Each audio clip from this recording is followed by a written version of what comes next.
The story begins with Kim Yoonji, a 26-year-old woman whose unusual job is working as a rented girlfriend.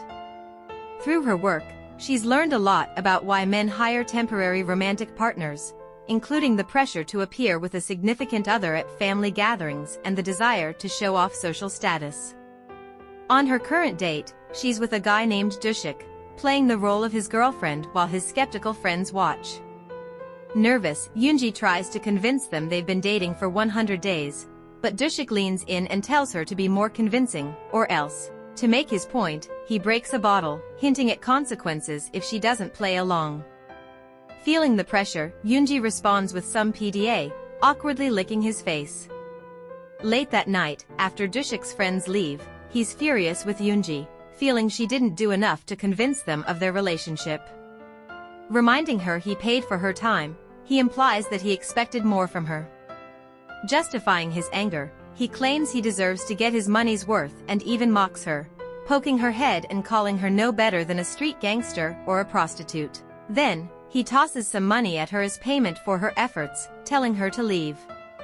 Yoonji gathers the cash, counts it, and feels a slight sense of accomplishment for earning it with minimal effort.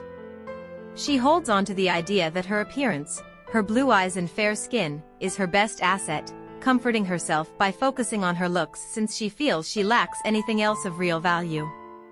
The thought of using her earnings to buy fish-shaped pastries brings her a small bit of solace, helping her cope with how her life has turned out.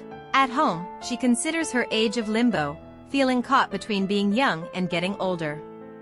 She announces her return to an empty apartment, then showers and heads to bed.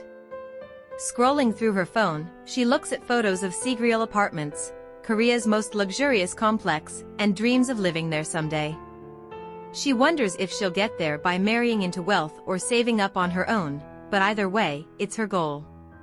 Browsing social media, she feels down seeing her friends' successes and her old crush's achievements, feeding her sense of inferiority. But to stay positive, she reminds herself of her hard work and savings and enjoys the meals she shares with clients, hoping these efforts will eventually lead her to her dream life at Sigreal. A notification pings on her phone from a new client, Moon Sung-hyun. She's pleased to see he's attractive, but recalling past experiences, she knows looks can come with strange personalities.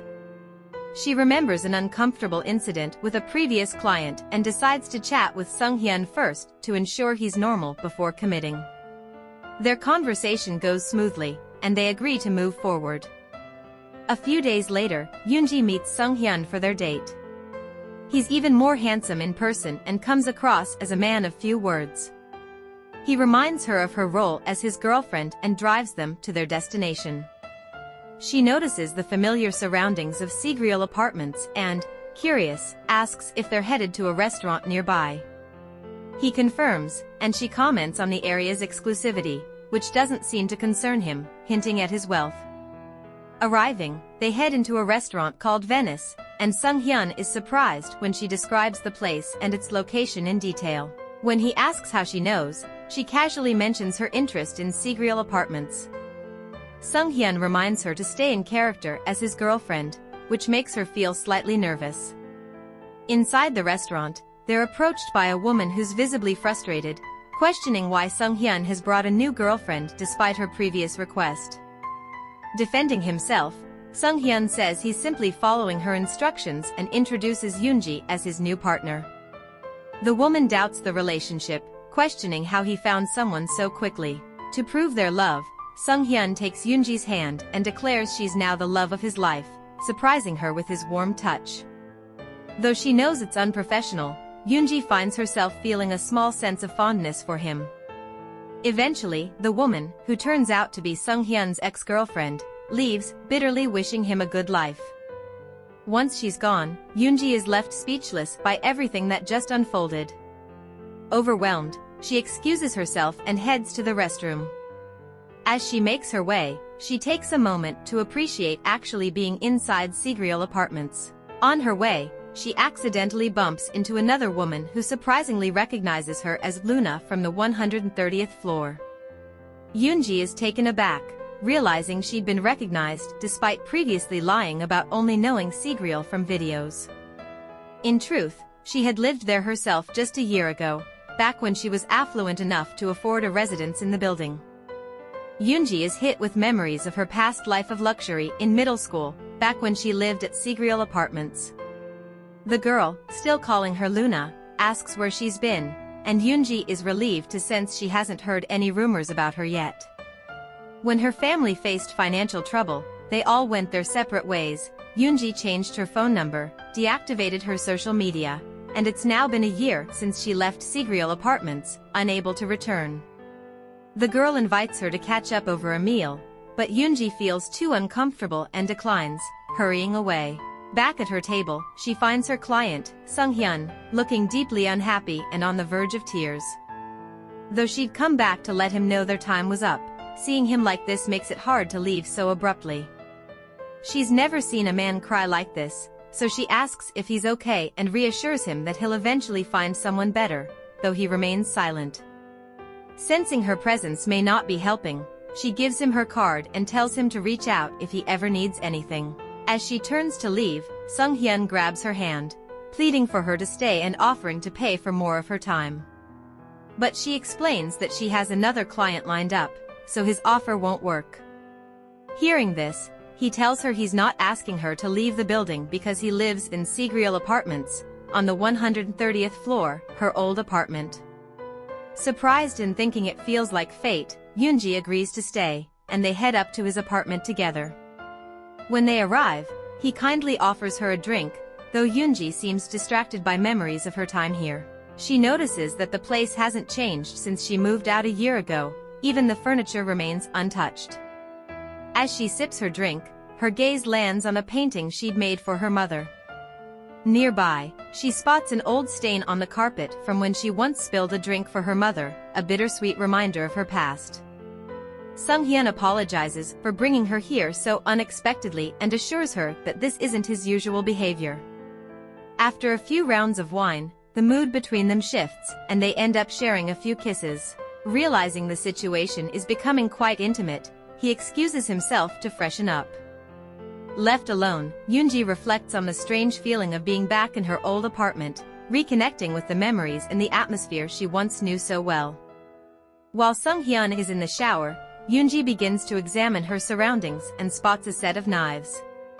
Almost on impulse, she picks one up and contemplates the drastic notion of harming him to reclaim her old home.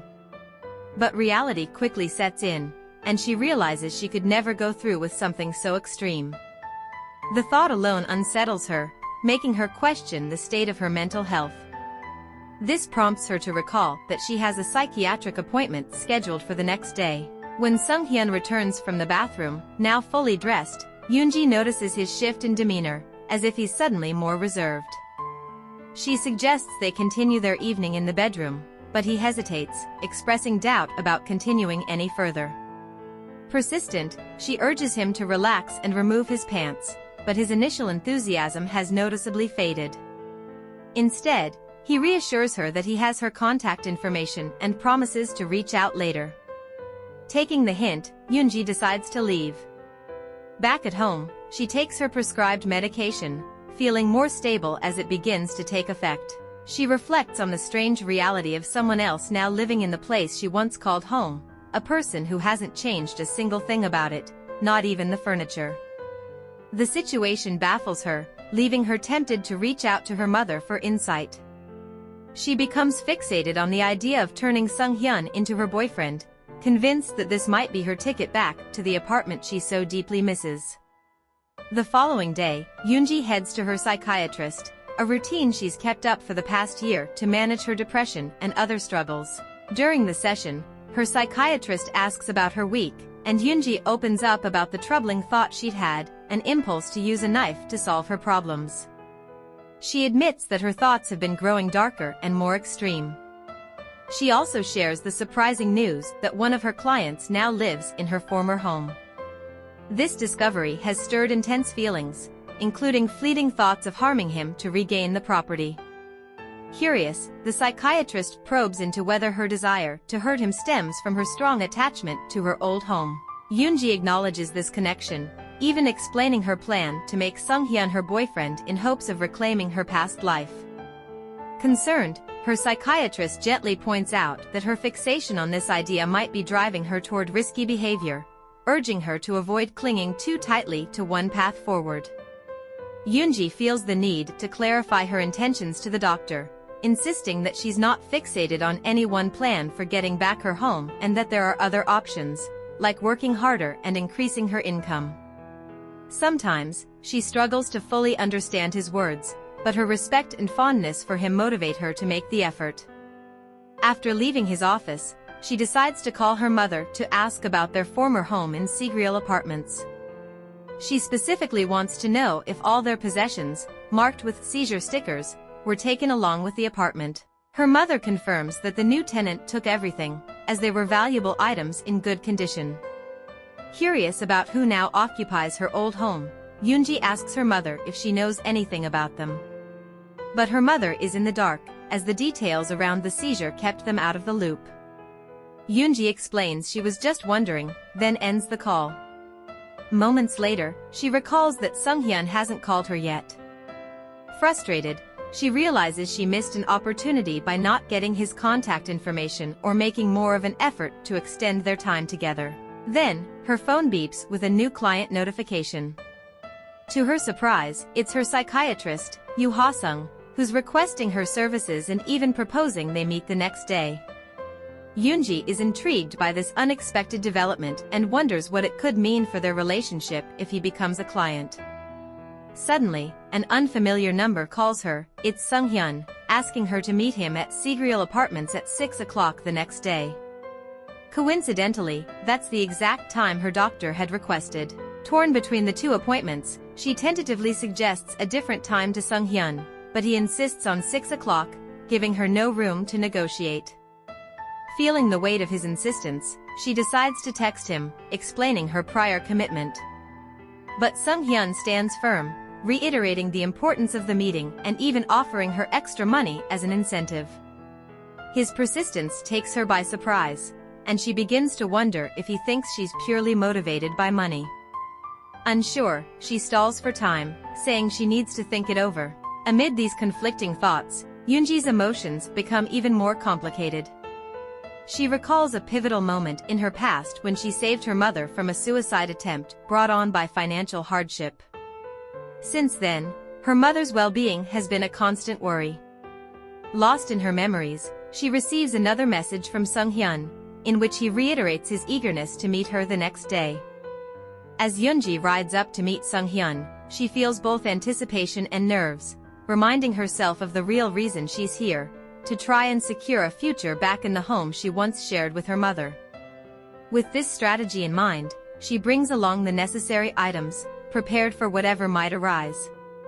She recalls advice from a friend, warning her about the emotional entanglements that can come with physical closeness. The last thing she needs is to become swept up by feelings she doesn't want, so she reminds herself to stay focused on her goal, not to let love blind her. When Sunghyun sends the address, she's intrigued to see it's his home address. Yoonji imagines him setting a romantic scene, envisioning him perhaps in a robe with a small bar set up to create the right atmosphere. However, once she arrives on the 130th floor, she's surprised to find him dressed in a sleek suit, his hair meticulously styled. It's a professional look that doesn't match her earlier expectations. Sunghyun directs her to change into a high-end outfit he's provided. The expense of these clothes makes her wonder just how much he's invested in today's arrangement. In the middle of all this, Sunghyun compliments her eyes but remarks that they might be contacts. Yoonji defends herself, assuring him her blue eyes are natural, a distinctive feature she's proud of. Still unconvinced, he arranges for black contact lenses, explaining his uncle might misinterpret her eye color as an affectation. Though she's irritated, she reluctantly puts in the lenses, feeling the discomfort almost immediately. As they prepare to leave, Sunghyun discloses his plan, to introduce her as his fiancée to his uncle. Yoonji's initial excitement fades as she realizes that this isn't a romantic encounter at all, but another role for her to play. She masks her disappointment, refocusing her attention on the job at hand. When they arrive at Centrio, a luxurious restaurant with an exclusive VIP room on the 89th floor, Yoonji is captivated by the ambience and views. As the door to the VIP room opens, Sunghyun's uncle enters, greeting them both warmly. They exchange pleasantries and settle into their seats. Almost immediately, the uncle begins discussing Sunghyun's engagement and future plans, offering both congratulations and veiled criticisms. Yoonji notes that the uncle's words carry a subtle edge, as though he's trying to size them up from the very start. The quick turn to business catches her off guard, as she had expected at least a casual beginning. Sunghyun maintains a respectful tone, addressing his uncle's concerns. He explains that he understands the importance of rebuilding trust and is determined to show he can live up to the family's expectations. As Sunghyun's uncle leaves, the brief encounter leaves an unusual tension between Yoonji and Sunghyun. She can tell that the meeting didn't go as well as he'd hoped. Back on the 130th floor, Sunghyun barely acknowledges her as he pours himself a drink, the frustration evident in his posture. His movements are hurried yet deliberate, loosening his tie and running his hands through his hair in exasperation. Yoonji watches, understanding that he's grappling with something beneath the surface. Though she's only beginning to piece together the complexities of his family dynamics, she senses that there's more weight to this engagement than he's revealed. Seeing his mood, Yoonji offers to change out of the elegant attire he'd chosen for her, feeling a bit out of place in the luxurious clothing. But Sunghyun asks her to stay. For the first time, his tone holds a vulnerability she hasn't seen before, and it draws her in. She decides to remain by his side, believing that this might be her chance to connect with him on a deeper level. They settle in with their drinks, and the tension between them slowly shifts from frustration to something warmer. As the evening wears on, the effects of the alcohol start to ease away Sunghyun's guarded demeanor. Their conversation flows more easily, and soon they're sharing light touches that linger a bit longer than necessary. Before they realize it, the barriers between them fall away, replaced by a mutual desire to lose themselves in the closeness of each other. As their kisses grow more fervent, they find themselves shedding layers of clothing, letting go of the facades they've both been hiding behind. In the dim light, Sunghyun pauses, looking at her with an intensity that makes her breath catch. He gently traces her skin, his touch igniting sensations that leave her breathless. She responds to him, unable to suppress the soft sounds that escape her lips. As the moment builds, he reaches for her hand, his gaze searching hers with a question left unspoken. Yoonji's evening with Sunghyun leaves her in a state of emotional confusion. The way he pulled back after initiating such a charged moment stings, especially since she had gone out of her way to be prepared. The tenderness he showed her at first seemed genuine, but then he withdrew, leaving her feeling uncertain and rejected. As she rides home in the taxi he'd arranged, Yoonji can't stop replaying the moment over and over, trying to figure out what went wrong. The idea that Sunghyun might dislike her or that she somehow repelled him is disheartening. Her insecurities begin to surface, and the tears she holds back until she's safely home finally start to fall. Alone in her apartment, Yoonji wrestles with conflicting thoughts. She wonders if it's her mental health, the struggles with manic depression she's been working hard to manage, that's intensifying these feelings of loneliness and rejection. On a rational level, she knows that these thoughts aren't necessarily grounded in reality, but emotionally, she feels the sting of Sunghyun's unexpected retreat deeply. The memory of her once lavish life feels both comforting and painful. Back then, she had control, power, and the freedom to live as she pleased. Now, she's facing the harsh reality that, without money, her options seem narrower, and her self-worth feels tied to the superficial, the only asset she's certain she has left. In a moment of impulsive longing, Yoonji reaches out to Taehoon, her ex. They share a complicated past, but right now, she's willing to set aside the reasons they split.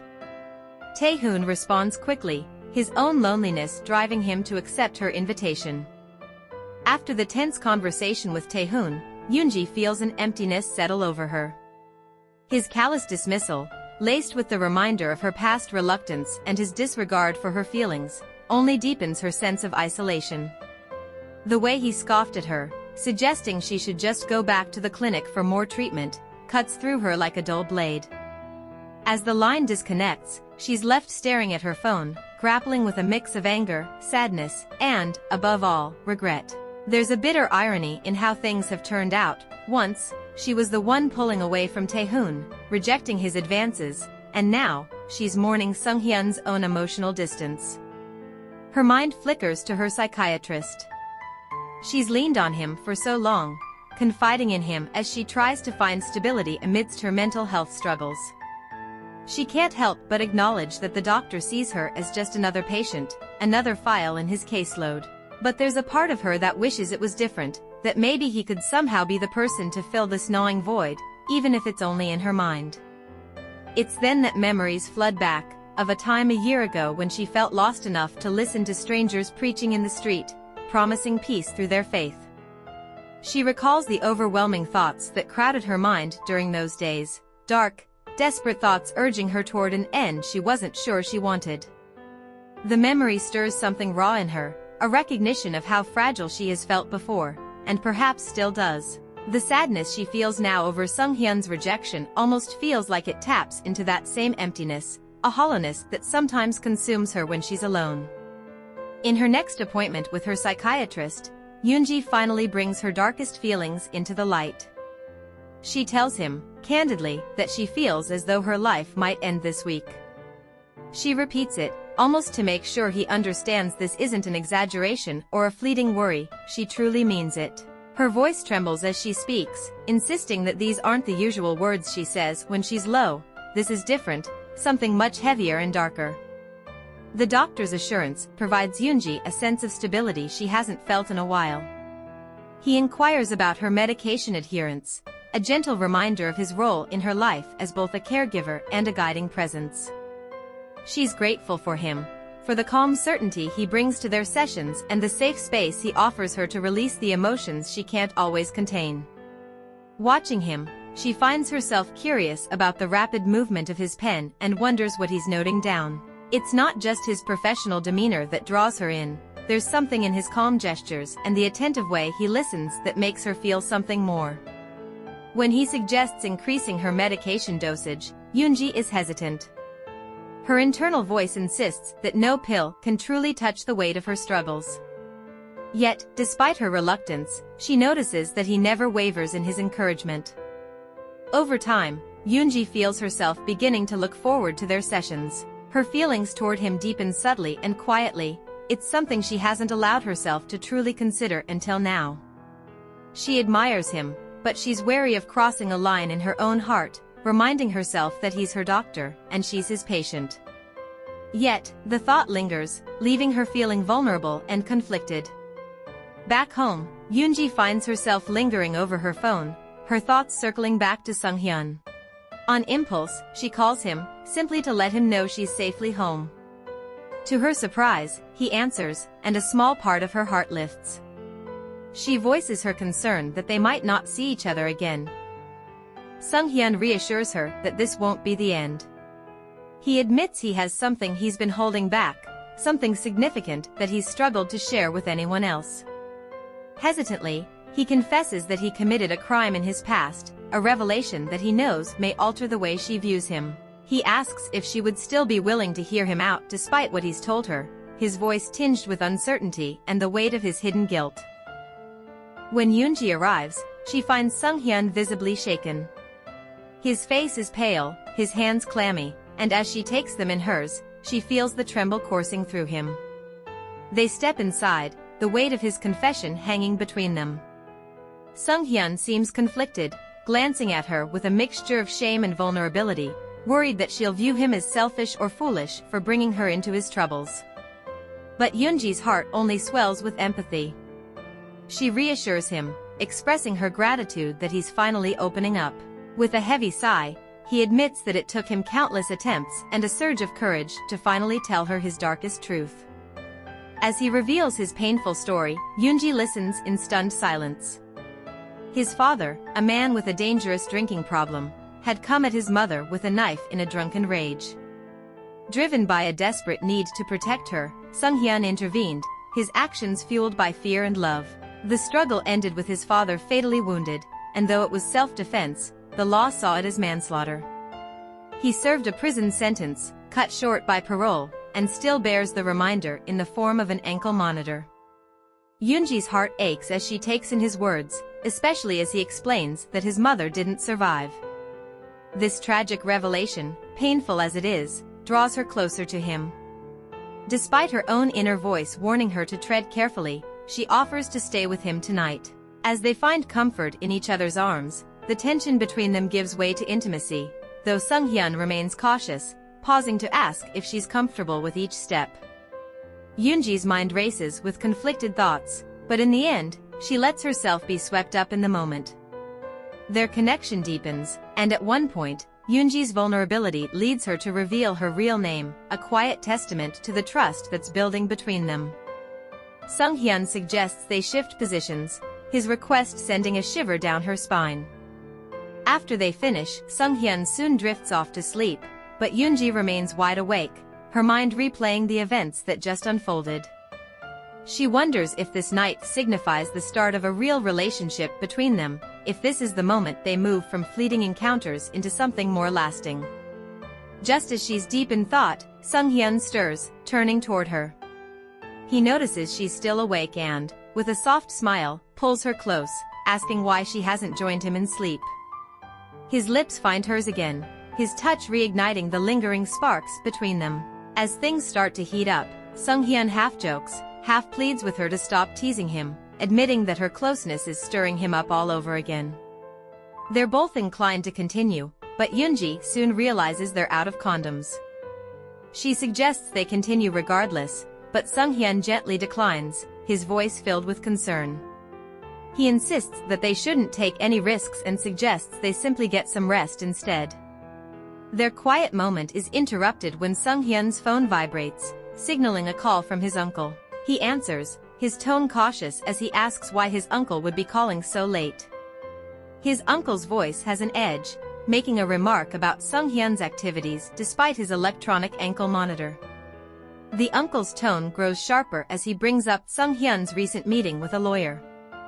Though Sung-hyun tries to brush it off as a personal consultation, his uncle's frustration is clear. The conversation takes an unsettling turn as his uncle warns that if Sung-hyun continues this behavior, he wants him to stop seeing Yoonji. Surprised, Sung-hyun presses for a reason, but his uncle merely mutters something about having a bad feeling about her. The morning light filters gently through the windows as Yoonji stirs awake, her mind immediately occupied with thoughts of Sung-hyun. Curiosity blends with a lingering hope, and she finds herself wondering where he's gone. For a moment, there's an odd comfort in being back at Sigriel Apartments, a place that once felt like her true home. Her thoughts are interrupted as Sung-hyun re-enters the room, and she turns toward him, greeting him with a smile that masks her questions. The question on her mind spills out naturally as she asks him directly about the nature of their relationship now. But instead of an answer, he gives her only silence, his gaze falling away. After a moment, he reassures her that he'll reach out to her later, promising that he doesn't want things to end on this uncertain note. A sense of frustration bubbles up within Yoonji. She's left wondering if he really sees her as someone worthwhile, or if, to him, she's just another face that can be easily forgotten. It stings to consider that he might view her as disposable, someone he can turn to only when it's convenient, all because of her role as a rented girlfriend. She feels a pang of regret for letting herself believe they could share something real, something meaningful. Before he has a chance to say anything further, she gathers her things and swiftly leaves, unable to hold back the storm of emotions building inside her. Her steps quicken as she heads toward the door, determined to make her exit before she second-guesses herself. As she walks away, she vows never to return to his place under these circumstances, declaring to herself that if she comes back to Sigriel Apartments, it will be on her own terms and with her own means. Tears well up, but she's filled with a mixture of anger and disappointment. Yoonji feels like she's moving in slow motion as she heads toward the psychiatric clinic, her mind a blur of emotions. The weight of her recent encounter with Sung-hyun lingers heavily, and she's desperate for comfort, for someone to just make the ache stop. Without a second thought, she bursts into her doctor's office, catching him by surprise. "Please, just spend the night with me," she blurts out, her voice laced with raw desperation. It's her only wish, the only thing she can think of right now to feel something real again. Her doctor gives her a concerned look, taking a deep breath before he gently asks, "Yoonji, what happened? Talk to me." Her shoulders slump as she tries to put the painful memory into words, explaining how she'd shared an intimate moment with a client, the one she'd mentioned before, and how he rejected her immediately afterward. Despite her doctor's calm attempts to console her, to assure her that her worth isn't tied to these painful experiences, Yoonji's grief is too deep to ease. It's only when she opens her medicine pack that she notices a handful of stronger pills she hadn't realized were in her stash. The discovery brings with it a cold sense of clarity. She has what she needs to numb herself, to drown out the noise of disappointment. A week later, Yoonji's life isn't any easier. She's scrolling through her phone when a rent reminder pings her screen, jolting her back to her financial reality. She's down to her last bit of cash, barely enough to cover the necessities. As she weighs her options, a stream of notifications lights up her phone from clients wondering about her week-long absence. With renewed determination, she picks one of her clients, a man named Seo Haru, and arranges to meet him. Their initial introduction is straightforward as she offers him a polite smile and introduces herself. Seo Haru acknowledges her and quickly gathers his belongings, signaling he's ready to leave. As they begin walking together, she catches sight of a tattoo peeking out from beneath his sleeve. The dark, intricate design piques her curiosity, and a thought crosses her mind: could he be involved in gang-related activities? Though she says nothing, the mystery around him holds her attention. They continue walking in comfortable silence until Seo Haru surprises her with a soft question. "Can I hold your hand?" The request is simple, yet something about it feels intimate, almost tender. He says, "You don't have to hold my hand if you don't want to." She asks where they're going, curious if they're meeting someone else. His reasons for calling her aren't clear, and she wonders if he simply asked her out on a date, especially with how stylish he looks. Judging by his appearance, she assumes he must have many female friends. They arrive at a restaurant, place their orders, and soon the food arrives as they talk. He begins by asking her age, then moves on to questions about the people she encounters in her line of work. She answers politely, but when he asks why she chose her job, her eyes fill with tears. Alarmed, he apologizes for asking such a sensitive question, but she brushes it off, admitting she's only in it for the money. Later, they visit another restaurant for more food. During their conversation, she questions why he would ask such a thing. Before he can respond, she interrupts, suggesting he drops being formal by calling Miss Yoonji and calls her Nuna instead. She finds his boyishness endearing and wonders if this is what having a younger brother might feel like. This thought makes her think of her older brother in America, whom she hasn't spoken to in a long time. He notices she's been drinking too much and compliments her, saying she seems to get prettier each time he looks at her. As they leave the restaurant, he asks to see her again and nervously requests her phone number, pleading with her not to turn him down. Later that evening, when Haru is home, he takes a call from a friend who uses harsh words to describe Yoonji. Furious, Haru warns him to stop or face consequences, showing how much he cares about her.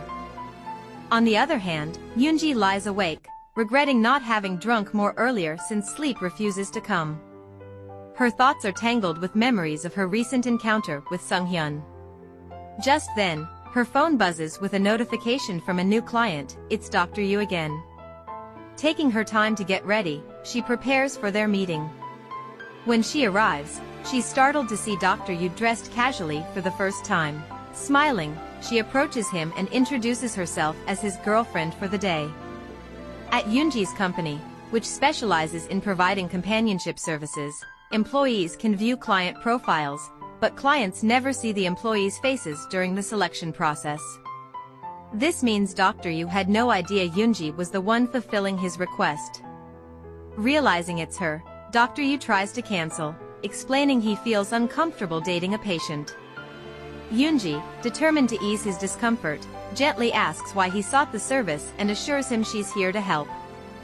Surprised by her sincerity, Dr. Yu hesitates before inviting her out for coffee. Yoonji accepts, still perplexed at how she has ended up so close to his personal life. At the cafe, they casually discuss their menu options before the conversation shifts to Yoonji's previous life of privilege. Midway through, Dr. Yu's phone rings, and he steps away to take the call.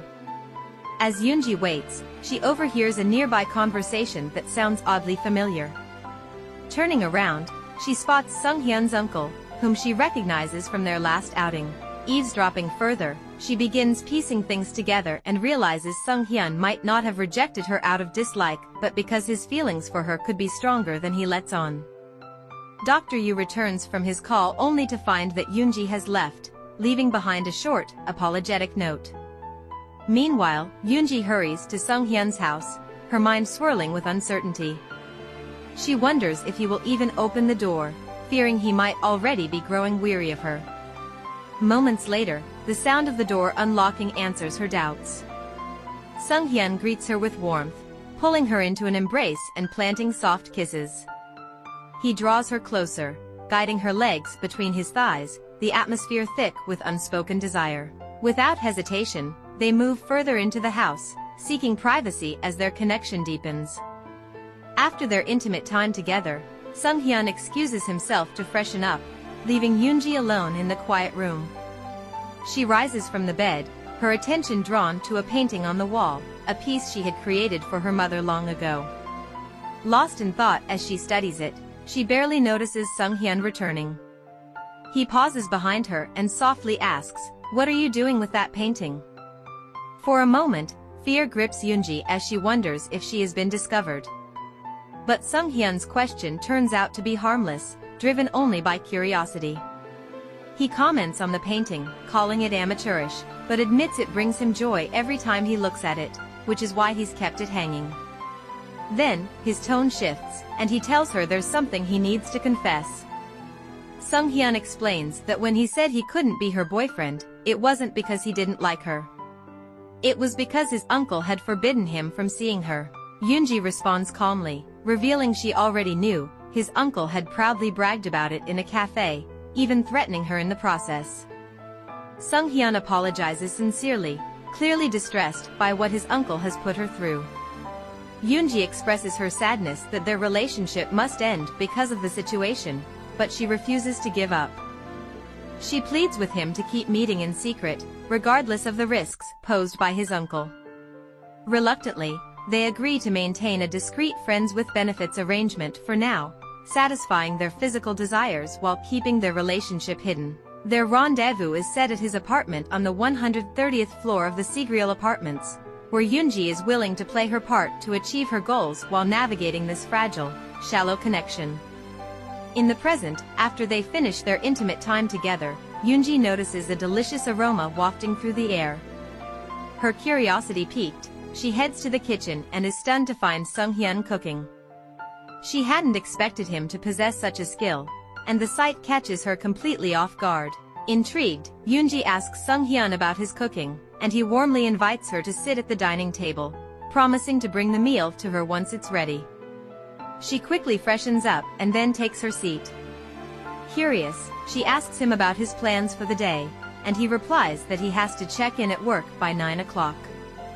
When the meal is served, she thanks him for his kindness and bids him goodbye. Afterward, she boards a bus to head home, enjoying a quiet ride, until an unexpected message from her workplace disrupts her peace. It's from Seo Haru, who asks to meet the following day. Yoonji considers declining politely, especially since she's reconnected with Sunghyun. However, Haru insists, saying he has a good reason this time and even promises a nice meal. Eventually, Yoonji gives in and agrees. Arriving home, Yoonji is surprised to find Taehoon waiting inside. He suggests they head to her room, perhaps to continue their conversation or for something more personal. 8 months ago, Yoonji recalls a memory involving her ex-boyfriend, Taehoon. In this memory, she had once dreamed of building a life with him, imagining a house where they could live together and share countless special moments. It was during this time that Taehoon first suggested a surprising idea, working as a girlfriend for hire. He didn't want her to be without a job, and the idea seemed like a practical solution. Now, in the present, as they sit together in Yoonji's room, Taehoon surprises her by showing her a new car key. He explains he recently closed a big business deal, so he traded in his old car for an upgrade. Mentioning that he'd like to take a shower, Yoonji feels uncomfortable and tells him he should shower at his own place. But before she can finish, he's already stepped into the bathroom. A short while later, Taehoon emerges from the bathroom, towel drying his hair, and asks if she has any pants he could borrow. She hands him a pair, and then he stretches out on her bed, making it clear there's no intention of becoming intimate. He assures her he wouldn't get involved with someone already in a relationship. Yet, as he reaches out, holding her hand and pulling her closer, he asks her about her current relationship and, with a smirk, wonders aloud if he was a better lover than her current partner. He tries to touch Yoonji romantically, but she firmly pushes him away, making it clear she has no interest in being involved with him. He chuckles slyly, asking if she's still not ready for a relationship or if she's truly with someone else now. Yoonji replies with confidence, saying her current partner is far better than him. After all, he lives in the prestigious Sigreal apartments. Taehoon raises an eyebrow, commenting that she's still clinging to the past, dwelling on her former successes, and showing no signs of moving forward. With a hint of frustration, he calls his visit a waste of time. Before leaving, he suggests that if he were her, he'd consider trying his hand at writing, then heads to the door. The creaking sound of the door marks his exit, leaving Yoonji alone. Now feeling bored, Yoonji scrolls through social media to pass the time. While browsing, she stumbles upon a news article announcing the closure of a makeup company. Her heart sinks as she realizes the company is her mother's business.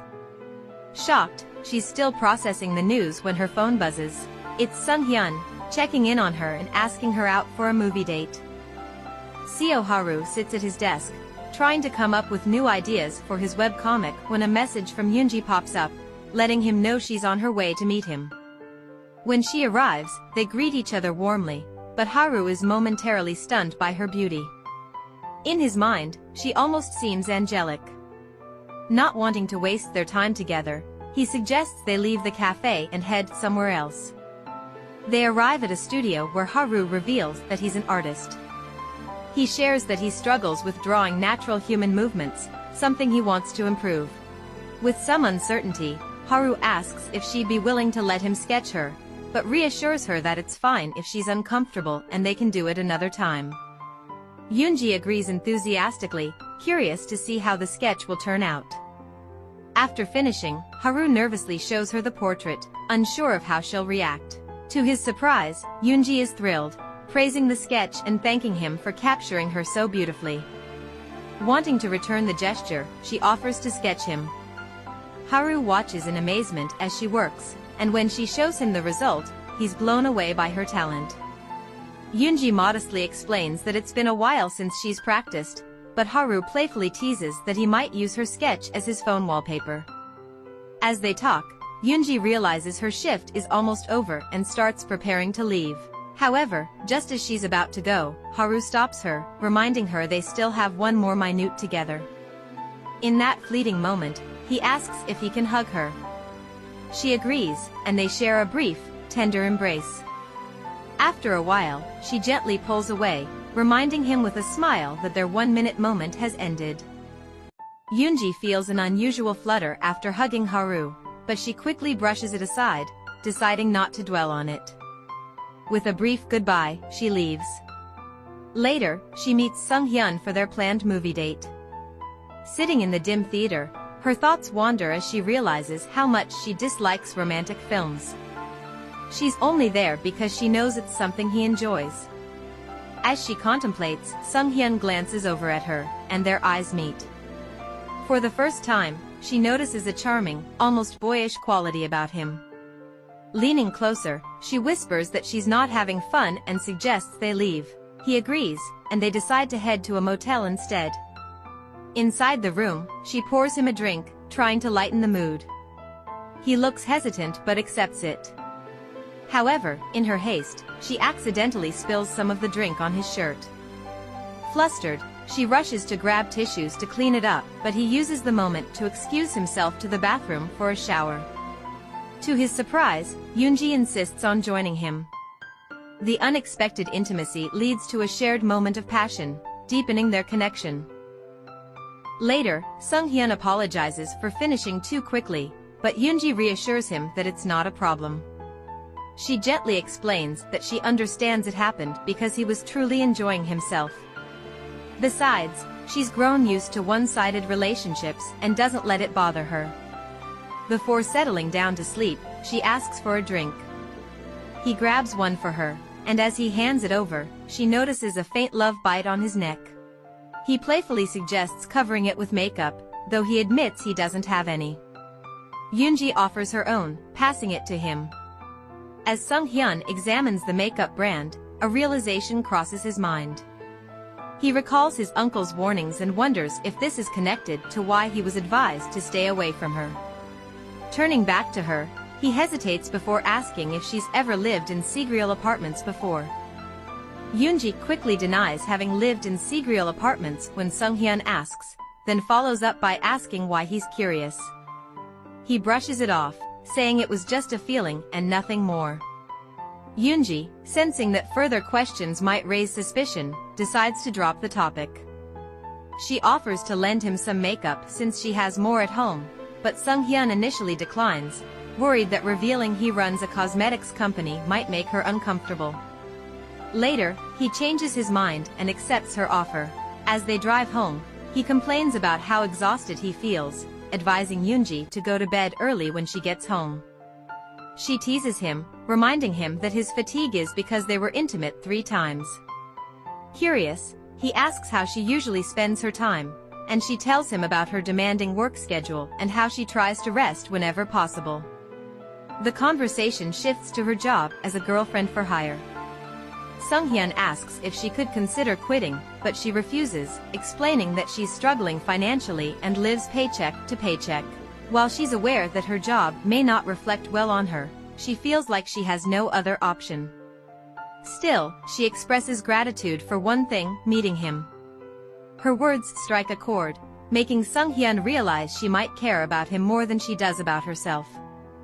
When they arrive at her house, he drops her off and bids her goodnight. As she walks toward her door, she suddenly stops, turns back, and surprises him with a sweet kiss before finally entering her home.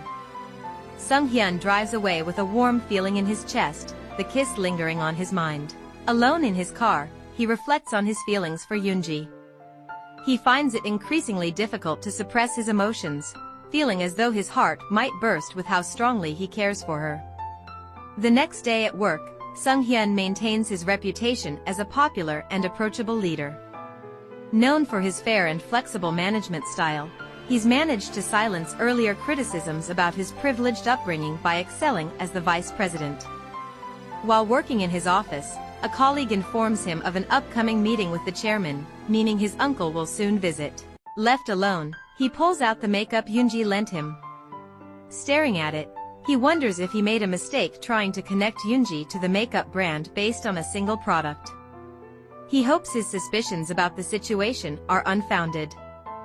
Sung-hyun's uncle arrives at the office, only to find out that he's in a meeting. After waiting, Sung-hyun eventually steps out and invites his uncle in, immediately sensing tension.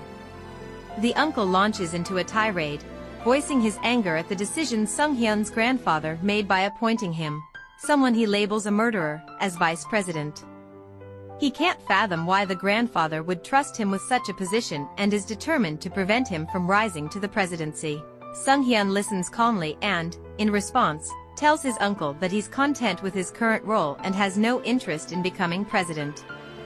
He points out that their conversation has nothing to do with work, and he excuses himself. Frustrated and angered, his uncle curses as Sung-hyun leaves the room. On his way out of the office, the uncle's thoughts darken. We learn that he's prepared to go to any lengths to secure what he believes is his rightful place, even if it means betraying his family. Disturbingly, it's revealed that he was responsible for Sung-hyun's father's death and had even managed to frame him for the crime in some way. In another scene, Yoonji anxiously prepares for her doctor's appointment. It's her first time seeing him since their awkward date, and she's unsure how he'll react. Determined to stay mature, she steels herself for the meeting. When she enters his office, she immediately apologizes for leaving abruptly last time. To her surprise, he isn't upset. He reassures her, saying he assumed she must have had a good reason for leaving and that, in retrospect, he felt uncomfortable as well since, as her psychiatrist, it wasn't appropriate to take her out. Reflecting on it later, he realized it was a lapse in judgment on his part. Yoonji is surprised by his understanding response but listens as he continues. He confesses that he regrets trying to buy emotional closeness and admits he was wrong to approach her in that way. She feels a sting, thinking it's criticism of her job, but he softens his tone and encourages her, saying she has immense potential and is young enough to pursue any career or future she wants. Curious, she asks why he sought a girlfriend for hire at all. Hesitantly, he reveals a deeply personal reason. His father is gravely ill and wishes to see him married before he passes. In an attempt to fulfill his father's wish, he hired a girlfriend for hire to take staged wedding photos. Yoonji feels a pang of guilt for leaving him so abruptly that day. Wanting to make amends, she offers to help him by taking the photos together, not as part of her job, but because she genuinely likes him as a person and wants to support him. Dr. Yu thanks Yoonji for her generous offer and asks for some time to consider it. She agrees, smiling, and he schedules her next appointment. As she walks away, she feels a warm glow of hope. The thought of helping Dr. Yu makes her feel like a better person, and she can't help but daydream about the possibility of him starting to like her. However, her thoughts are interrupted when someone taps her on the shoulder. She turns to see a man asking if she's Hoyoung's girlfriend. At first, Yoonji is confused, but then she remembers dealing with a rude customer named Hoyoung a while back. The man insists that Hoyoung frequently praises her, claiming she's too good for him, and accuses her of lying when she denies knowing Hoyoung. As the man's tone becomes more accusatory and intrusive, Yoonji starts to feel cornered. Just then, Haru appears. He steps in confidently, telling the man to back off. Haru's firm stance causes the man to retreat, and once he's gone, Haru jokingly advises Yoonji to kick anyone who tries to bother her like that again. Relieved and grateful, she thanks him for stepping in. As they walk together, she notices a nearby building and asks about the academy Haru mentioned earlier. He hesitates for a moment, his cheeks slightly flushed, before admitting that he attends an academy for webtoon art and production. Yoonji teases him lightly, and they decide to grab coffee at a nearby cafe. Over coffee, the conversation turns to education. Haru reveals that he never planned on working at a traditional company. To emphasize his point, he proudly shows a visible tattoo, which he got as a subtle protest against his parents' wishes. Curious, Yoonji asks about his dreams. He opens up, explaining that he has always wanted to be a webtoon artist. He shares how his parents wanted him to become a civil servant or a salaryman, but he had other plans. He skipped college to dedicate 2 years to preparing for a career in webtoons, but his progress was slow, and the lack of success led to tension at home. Yoonji listens intently and then asks, half-jokingly, if he contacted her for inspiration for his webtoons. He quickly apologizes, insisting he didn't mean to offend her. Laughing, Yoonji reassures him that the only thing that offended her was the man who harassed her earlier. As their conversation continues, Haru shows Yoonji some of his sketches. She's impressed by his talent and finds his work charming but feels the storytelling could use some polish. She offers to help him draft stories, and Haru, taken aback by her eagerness, agrees with gratitude. Haru tells Yoonji that the webtoon is rated 19+, making her stare at him before saying they're not kids and both know what it means. Haru thinks she's sugarcoating things to make him feel better but wonders how to explain that the story is about an elf and a demon lord. Feeling awkward, Yoonji regrets offering to help. She suggests that if he's embarrassed, he can use her ideas since she already has a story in mind. Haru worries she might be underestimating webtoons, but Yoonji reassures him she's not. She asks if he wants to see the story she wrote on her phone and hands it over. As Haru reads, he realizes she's incredibly talented, far better than he expected. Shocked, he calls her a master storyteller, especially since he's been working on his webtoon for 2 years. When she asks for his opinion, he admits it's amazing. Yoonji decides to refine it to make it webtoon ready. She then asks for his phone to exchange numbers, saying they'll need to stay in touch if they're working together. Haru can't believe she's giving him her number and wonders if this could lead to something romantic, or if he'll just end up drawing a webtoon about his fantasies. Afterward, Haru says he needs to get to his academy class, bows, and leaves. Yoonji feels hopeful, thinking this could finally let her earn a living without being a girlfriend for hire. She reflects on how it all started as a wedding guest for hire. Later, her company head suggested she try being a girlfriend for hire because of her looks, and she agreed, partly due to something her ex, Taehoon, had said. Shaking off the negative thoughts, she considers calling Sunghyun instead. Yoonji calls Sunghyun to let him know she's been practicing her storywriting skills and has decided to write a webtoon for real this time. She wants him to be the first to know. Surprised, he asks if this means she'll stop working as a girlfriend for hire. She confirms, and his enthusiastic response surprises her.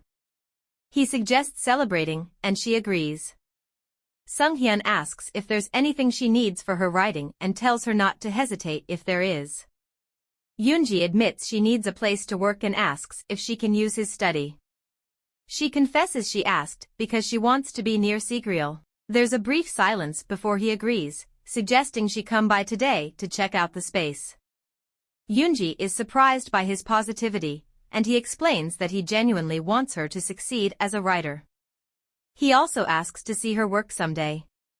After the call, she admits to herself that everything feels almost too perfect, making her anxious, but she decides to enjoy the celebration regardless. Later, Yoonji heads to Sigriel to meet Sunghyun, bringing a bottle of wine as a gesture. She remembers she still hasn't picked up her purse from his place and plans to do so today. They agree to meet in the lobby and go up together. When he spots her, Sunghyun notices the wine and offers to carry it for her. As they head to his apartment, a voice suddenly calls out her name. Yoonji freezes, her instincts telling her something is wrong. She turns and sees her old friend, Suyeon.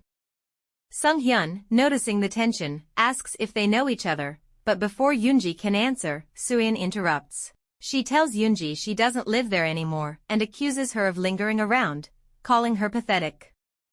Burning with anger, Yoonji's voice trembles as she confronts Suyeon, demanding if she truly just called her pathetic. Inside, she yearns to shout that her family's financial struggles don't give Suyeon the right to belittle her. But Yoonji holds back, knowing that if Sunghyun learns she used to live at Sigriel Apartments, her carefully kept secret will unravel. Instead, she forces a smile and says she's here to meet someone. Then, she introduces Sunghyun as her boyfriend, silently praying he'll play along. To her relief, he does, confirming her statement without hesitation. Suyeon looks shocked and quickly asks, "Don't you live on the 130th floor?" Sunghyun nods, and Suyeon, caught off guard, apologizes. She claims she didn't know Yoonji's boyfriend lived there and asks if they could meet up sometime since Yoonji declined her last attempt to reconnect. Yoonji, though unwilling, agrees and promises they'll make plans later. They exchange numbers, and Suyeon walks away. As Yoonji watches her leave, she reflects on their history.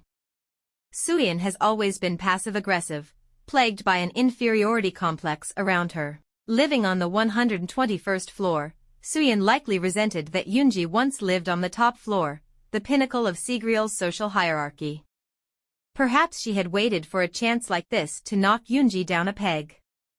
Yoonji also worries this interaction could spark rumors among the residents, which might limit her visits to Sunghyun's place. Before she can dwell on it further, Sunghyun interrupts her thoughts, asking if they should head upstairs. She agrees, wondering how to explain herself. Inside his apartment, Sunghyun asks if she's okay, noting how rude her friend was. Yoonji brushes it off, suggesting Suyeon was just in a bad mood.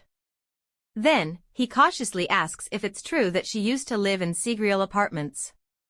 Yoonji denies it instantly, explaining that Suyeon is a high school friend and that she used to visit often but never lived there.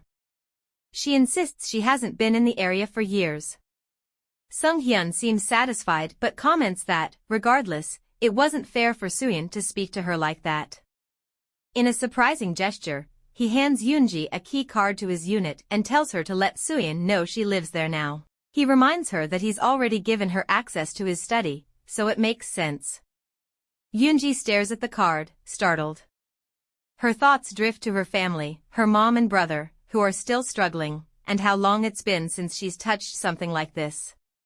She thanks Sung-hyun softly, but tears spill down her cheeks. Overwhelmed, she begins to cry, and he pulls her into a comforting hug.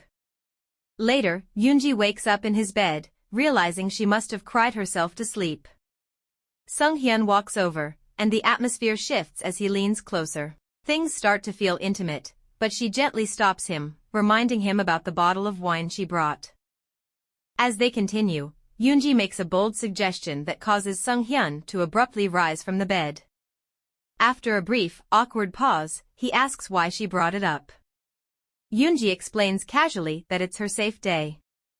Sung-hyun, however, shakes his head and firmly responds that he doesn't believe in such a thing, concerned about the risks of an unintended mishap. Minutes later, Yoonji stands under the warm shower, replaying their conversation in her mind. She feels a pang of guilt, knowing her words likely made him anxious. She reminds herself that she should be grateful. After all, he gave her access to Sigriel apartments, which is already more than she could have expected. Hoping for anything beyond that would just be foolish. Meanwhile, Sung-hyun sits on the bed, lost in thought, when he remembers Yoonji's purse. He retrieves it, intending to return it to her. As he handles it, Yoonji's voice rings out from the bathroom, asking where he keeps his towels. Startled, he quickly sets the purse aside and hurries to fetch one, but it slips from his grasp, spilling its contents onto the floor. Sung-hyun crouches to gather her belongings, carefully placing them back into the purse. Just as he reaches for one final item, Yoonji steps out of the bathroom, her hair damp and wrapped in a towel, announcing that she found the towels on her own. Sung-hyun stands up, holding a small package with a puzzled expression. Slowly, he raises it to show her what he found, the pierced protection she had used during their first encounter. Sung-hyun looks at Yoonji with concern and asks if she plans to use the pierced protection. Flustered, Yoonji quickly denies it, insisting that things aren't what they seem. But when he presses her for the truth, she feels cornered and decides to feign innocence, aware of how suspicious the situation looks. With uncertainty in her voice, she lies, claiming that her ex once tried to coerce her into having a baby. She explains that she almost fell for it but discovered the tampered protection, stashed it in her bag, and left. She shudders, saying she doesn't want to imagine what could have happened if she hadn't caught on.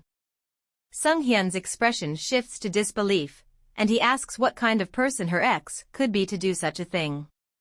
Yoonji emphasizes that it was a major reason they broke up, unable to stay with someone who could be so reckless and selfish. Still staring at her, Sung-hyun asks if she's in contact with her ex. She firmly denies it, insisting she cut ties completely and questioning how she could associate with someone like that. Noticing that Sung-hyun is still uneasy, Yoonji quickly changes the subject. She reminds him of her work and suggests heading to the study. However, guilt tugs at her as she considers the weight of her deception and the difficulty of recovering if the truth ever comes out. In the study, Sung-hyun reassures her that she has everything she needs to work and offers to help if she needs anything else. Grateful for his kindness, she thanks him before explaining that her work is uploaded to her drive. She mentions it's currently written as a novel, but that she plans to adapt it into a webtoon. Curious, Sung-hyun asks who will handle the artwork. Yoonji explains that her friend has agreed to collaborate with her. She gestures for him to take a seat as he scrolls through her work. After reading for a while, he expresses his admiration, saying he finds it enjoyable and believes it will be even better as a webtoon.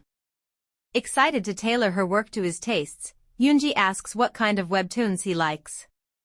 He admits he hasn't read many, which prompts her to playfully remark that she should have guessed he's not the type. She accuses him of just being polite. Sunghyun, slightly defensive, insists that's not true and mentions that a friend of his is also working to become a webtoon author. Laughing, Yoonji assures him she was only joking. He playfully scolds her for teasing, and she leans over to peck him on the cheek. Smiling, she affectionately comments that he's so cute, earning a small, bashful smile from Sunghyun. Sunghyun can't shake the mention of Yoonji's ex from his thoughts. Though he feels the urge to ask more, he decides against it, not wanting to hurt her feelings or make her relive unpleasant memories. He resolves to avoid bringing it up, understanding it isn't her fault. The next day, as the sizzling of breakfast fills the kitchen, Yoonji glances at Sunghyun and notes his seemingly cheerful mood.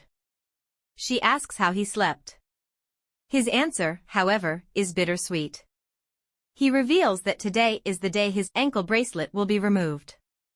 While he admits relief that the device, which has limited his movements for so long, will finally be gone, he's unsure whether to feel happy.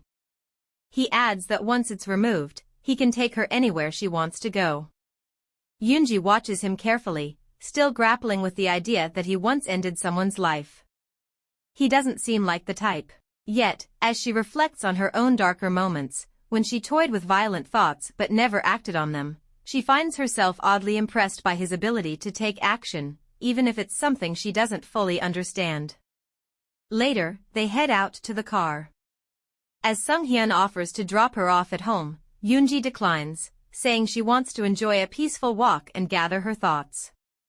On his way back, Sunghyun's mind shifts to his busy day ahead, the visit to the precinct to remove the bracelet and the pile of work waiting for him at the office. But a creeping suspicion grows when he notices, through his rearview mirror, that he's been followed for over 30 minutes. His jaw tightens as he suddenly slams on the brakes, forcing the trailing car to rear-end him. The driver exits, sheepishly offering to exchange insurance information, but Sunghyun strides up to him and grabs him by the collar. His voice is low and threatening as he demands to know who sent him, specifically asking if it was his uncle. The man stammers out an apology, insisting he's just running errands. Sunghyun doesn't let go. His questions grow sharper. When did the surveillance start? Where had he been following him? The man, now visibly frightened, admits he's been tailing him since morning, from the moment Sunghyun left his house. Panic grips Sunghyun as his thoughts shift to Yoonji. If the man had been watching the house, Yoonji might be in danger. The scene cuts to Yoonji, lying motionless on the floor. Chaos erupts around her as panicked voices cry out for help. She is severely injured, blood pooling beneath her. As Sunghyun's mind races, he recalls his uncle's ominous threat, one that promised harm to Yoonji. Yoonji's mind drifts to a childhood memory as she lies on the cold ground, barely clinging to consciousness. She recalls asking her mother why she didn't have a dad. Her mother's reply was firm yet tender: she didn't need a dad because she could do everything a man could. If Yoonji wanted to see her father, she just needed to look in the mirror. His features were imprinted on her face. That memory flickers like a faint light in her fading awareness. Meanwhile, Sunghyun storms into his uncle's office, his fury palpable. Without preamble, he accuses his uncle of following him and, worse, sending someone to tail Yoonji. His uncle feigns ignorance, his expression calm and collected. He questions Sunghyun's accusations, calling them baseless. Sunghyun tosses a phone onto the desk with a loud clatter, saying he took it from the man who was tailing him. His voice rises as he demands answers, especially why Yoonji had to be dragged into their feud. He presses his uncle to explain why he despises her so much. The older man shrugs, maintaining his denial, but Sunghyun steps closer, slamming a hand on the wall behind his uncle. His voice is low, but his words drip with menace as he reminds his uncle of the lengths he went to just a year ago, lengths that earned him an ankle monitor. Despite the threat, his uncle continues to deny involvement. Finally, the older man sighs, offering a hollow apology for following Sunghyun but insisting he has no idea where Yoonji is. Sung-hyun knows his uncle is lying but decides not to press further. He fears pushing the matter might endanger Yoonji more. As he turns to leave, he warns his uncle that he won't sit idle and endure these games any longer. The uncle scoffs, raising his voice to remind Sung-hyun of his place and questioning his audacity to speak to an elder in such a manner. Sung-hyun doesn't respond. He walks out, his fists clenched, his mind racing with fear for Yoonji. The next scene shifts to a hospital room. Yoonji stirs, her eyelids fluttering open. She feels warmth enveloping her hand and turns to see her mother sitting beside her. Her mother's hand is wrapped around hers, offering silent comfort. Startled, Yoonji asks why her mother is there. Her mother smiles gently, explaining that she came to care for her after receiving distressing news. She reveals that Yoonji was involved in a hit-and-run motorcycle accident, losing a significant amount of blood from a head injury. Her mother's voice softens as she continues, saying she rushed to the hospital the moment she got the call, arriving just as Yoonji was being prepped for surgery. Yoonji shifts slightly, wincing at a sharp pain in her neck. Her mother quickly cautions her, explaining that she has stitches on her head and needs to be careful. Yoonji, still groggy, asks if the person responsible has been caught. Her mother's expression darkens as she shakes her head. She explains that the culprit escaped without leaving any trace, not even a license plate.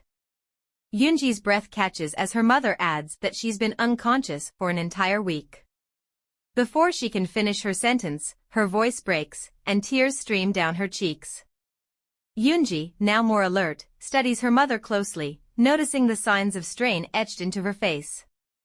Her mother looks thinner, her once vibrant energy seemingly diminished. Guilt tugs at Yoonji's heart as she realizes how much her accident must have worried her. Determined to lighten the mood, she reassures her mother, reminding her that the hospital bills will be covered by insurance.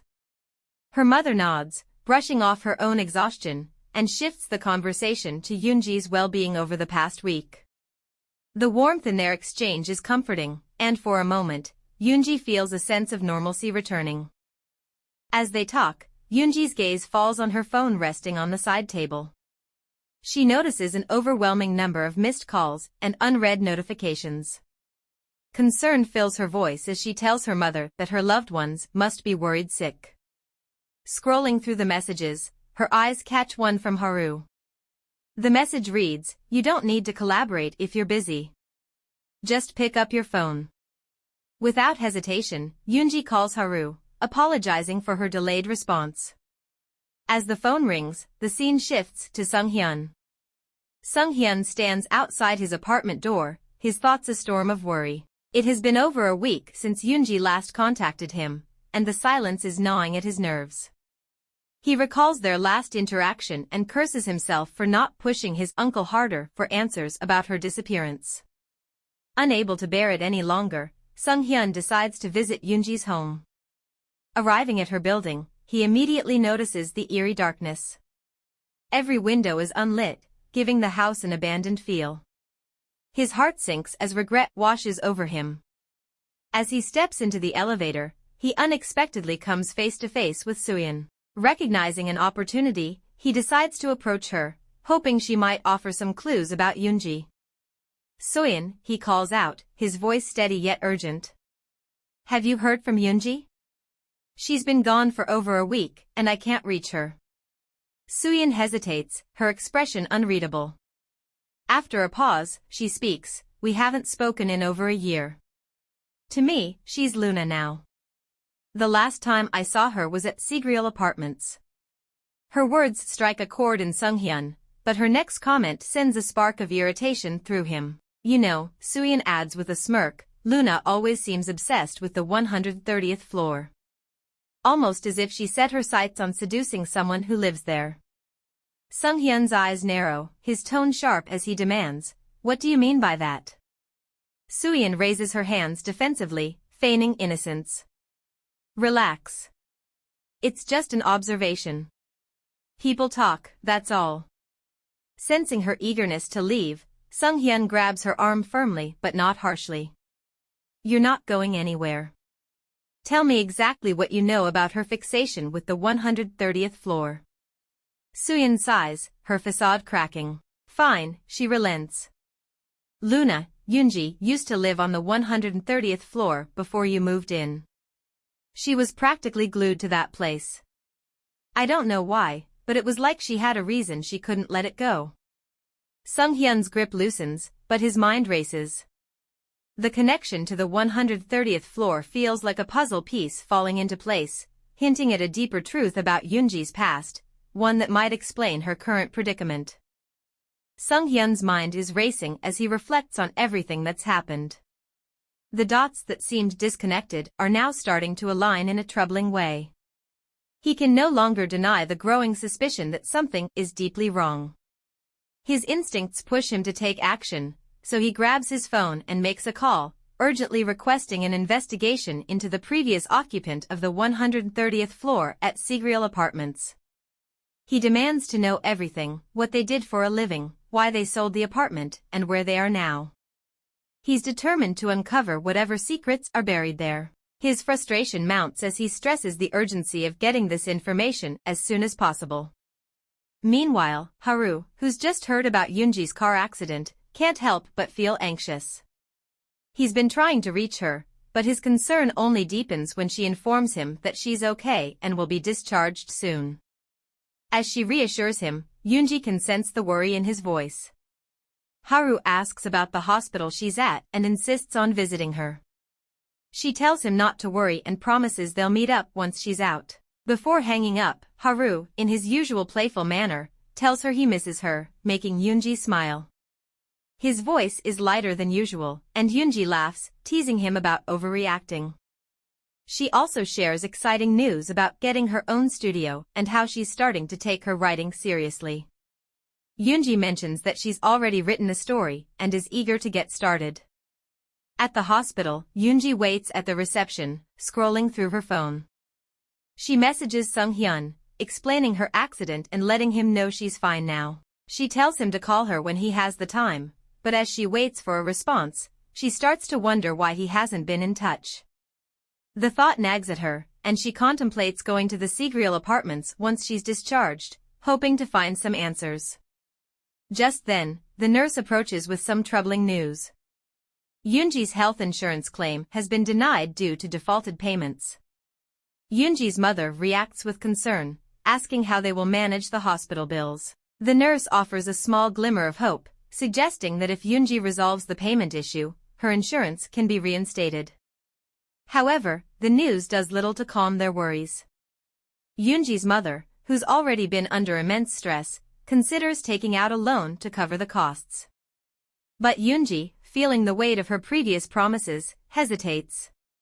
She had vowed never to return to her former life as a girlfriend for hire, and asking her mother for financial help now feels like a step backward.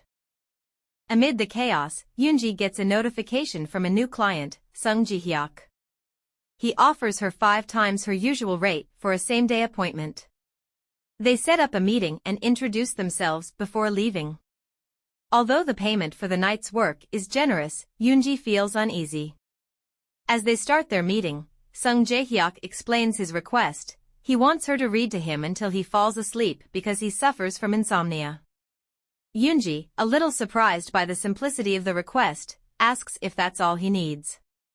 They arrive at their destination, and Yoonji starts reading a book to him. To her discomfort, the story seems to lean toward erotica. She hesitates, asking if the book is helping him fall asleep, but he offers another option, suggesting they can try something else if she prefers. He asks her to open a nearby drawer, and when she does, she finds something shocking. Seeing her reaction, Sung Jae-hyuk makes her a new offer. If she stays with him until morning, her payment will depend on how well she performs throughout the night. Yoonji leaves the hotel quickly, deep in thought about why Sung-hyun hasn't responded to her messages and whether she should visit him. Just then, a message from Sung-hyun arrives, inviting her over. She hurries to his place, but when she enters, she's taken aback by how dark his house is.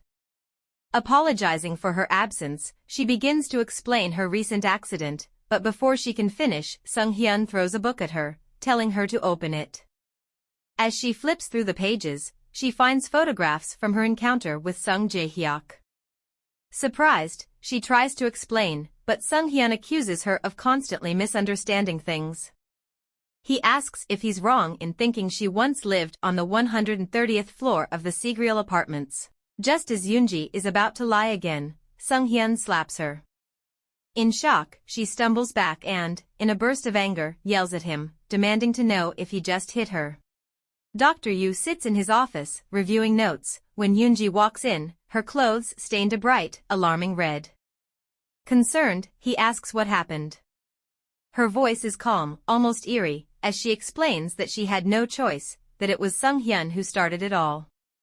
She describes how she tried to explain the misunderstanding to him, but he wouldn't believe her. Instead, he insulted her, calling her homeless and hurling cruel words that cut deeply. Tears fill her eyes as she admits she's terrified she might have hurt Sung-hyun. Then, she freezes, staring down at her hand. For a moment, it looks as though she sees blood, but when she blinks, her hand is clean, no stains, no evidence. Dr. Yu studies her carefully and asks why she's come to see him today. Yoonji looks up, her voice trembling, as she confesses that she's struggling to separate reality from delusions. She wonders aloud if she really harmed Sung-hyun and debates whether she should go check on him. Before she can say more, her body sways, her head drooping, and she collapses to the floor. Dr. Yu immediately rushes to her side. Meanwhile, at his office, Sung-hyun receives a message from his manager. The message includes a post that seems relevant to the investigation Sung-hyun had requested. As he reads, his heart races, the description matches Yoonji perfectly. Memories flood back from the night before when he had confronted her. He recalls Yoonji admitting she once lived on the 130th floor of the Sigreal apartments but lost everything a year ago when her home and belongings were seized. She had blamed Suyeon for lying about her situation, leading to her downfall. Sung-hyun remembers how she said her friend found it ridiculous that she dated a man living on the same prestigious floor where Luna used to reside.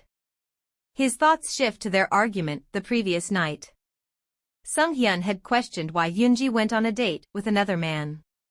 She explained it was for work, that she wanted to quit but had no choice.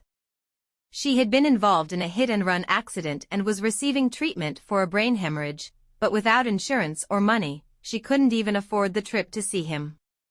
Her desperation left her no alternative. Yoonji had also revealed her suspicions that the hit-and-run might have been orchestrated by Sung-hyun's uncle, who had been keeping tabs on her.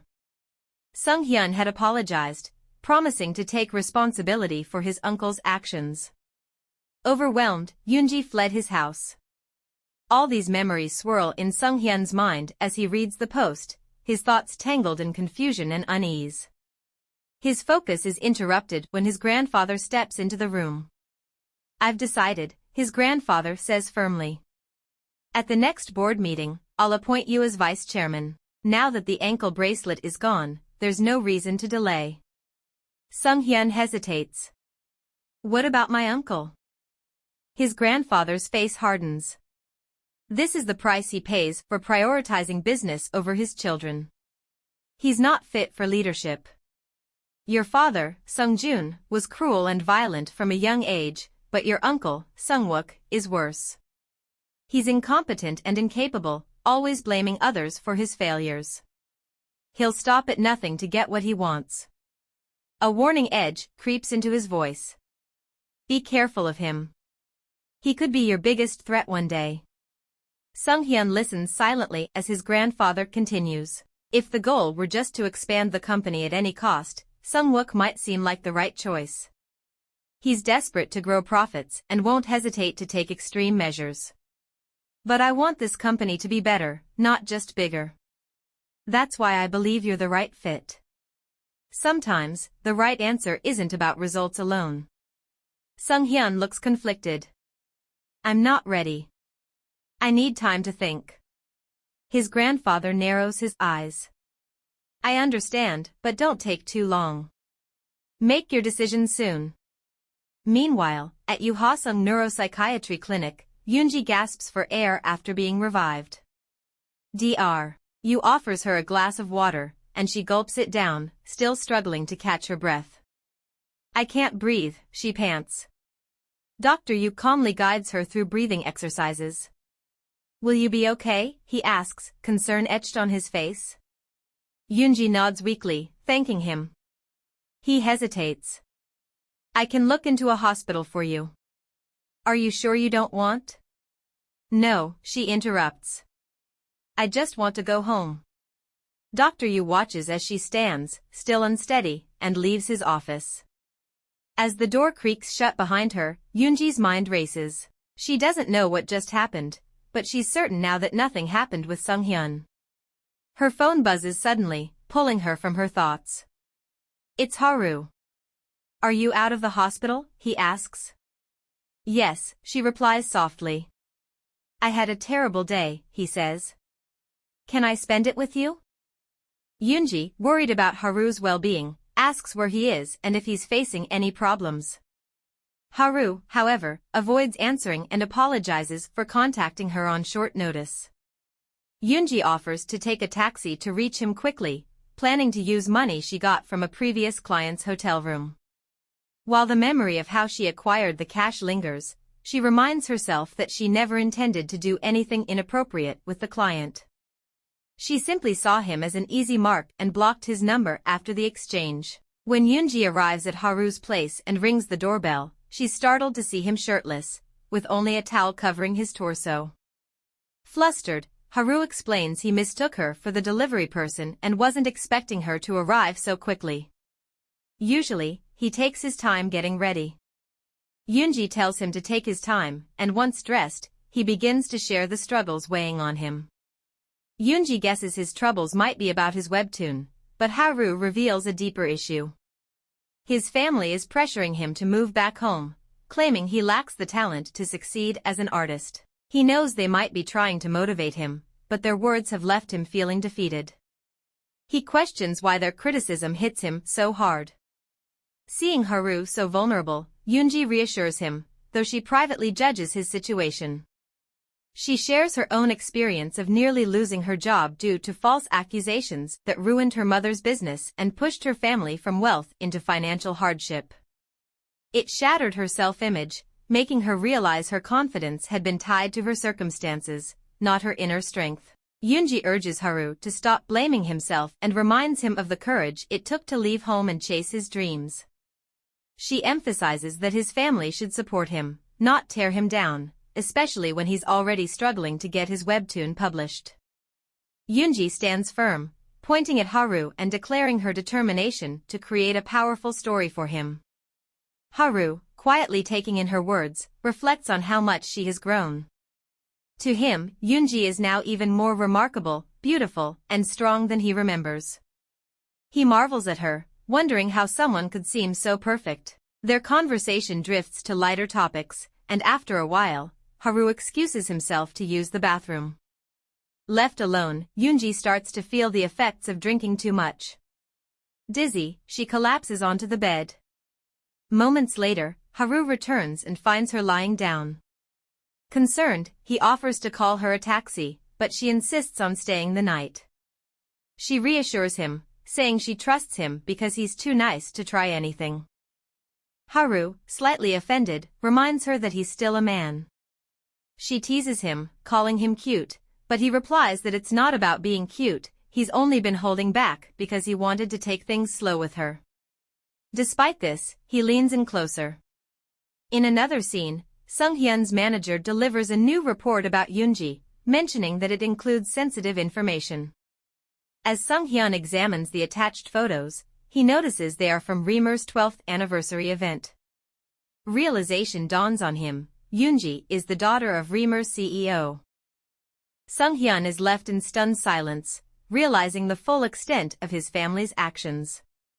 Reemer's downfall, he now understands, stems entirely from the innocence, his family's company. About a year ago, his father launched the cosmetics brand, emphasizing its image of purity and harmlessness. During a meeting with his father, Sung-hyun had asked about the sudden push into the beauty industry. Before he could get an answer, his uncle barged into the room, calling Sung-hyun's presence inappropriate. However, his father defended him, stating that he was old enough to start learning about their business operations. Sung-hyun soon discovered how far his father and uncle were willing to go. They hired broadcasters to smear Reamer's reputation and laid out their aggressive plans to expand the beauty empire. Sung-hyun sat quietly, absorbing everything. When he eventually voiced his concerns, his father dismissed him, saying he was too young to understand but would see the bigger picture one day. Now, Sung-hyun fully grasps the consequences. He has not only taken the prestigious 130th floor of Sigreal Apartments from Yoonji, but also destroyed her mother's company and disrupted her family's once happy life. Though he had no role in making those decisions, his complicity as a silent observer weighs heavily on him. He resolves to take responsibility for his part in their suffering. Meanwhile, at Haru's home, the atmosphere is warm and tender as Haru and Yoonji share quiet, intimate moments. Eventually, Yoonji drifts off to sleep. When she wakes later, she notices Haru is nowhere to be found. A sudden wave of unease washes over her, making her question if she had made a mistake in staying. Just as her thoughts threaten to overwhelm her, Haru returns, his face glowing with happiness, and he holds a bouquet of flowers. Surprised, Yoonji asks about the flowers. Haru, still smiling, confesses his feelings and asks if she'd like to be his girlfriend. In a separate scene, Sung-hyun's grandfather is seen slyly sliding open a window. He places the future of the innocents in Sung-hyun's hands before, in a shocking turn, leaping through the window. The silence is shattered by the sound of glass breaking. At Moon Sung-hyun's vice-chairman inauguration, the crowd gathers, eagerly waiting for the chairman to open the event. Yet, Sung-hyun senses something is wrong, his grandfather is never late. The tension thickens until a man rushes in, breathless, and announces devastating news. The chairman has jumped from the rooftop. The room erupts into shocked whispers and anxious murmurs. Among the chaos, Sung-hyun's uncle stands out with an unsettling, almost satisfied expression.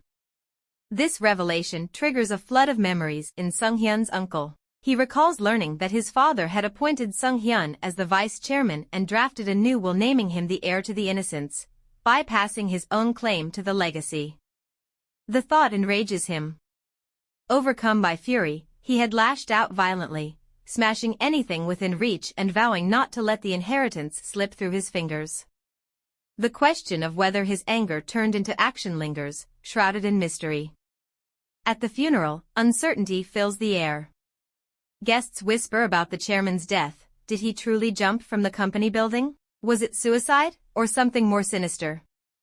Sung-hyun, standing amid the mourners, refuses to believe it. Tears stream down his face as he denies the idea that his grandfather would take his own life.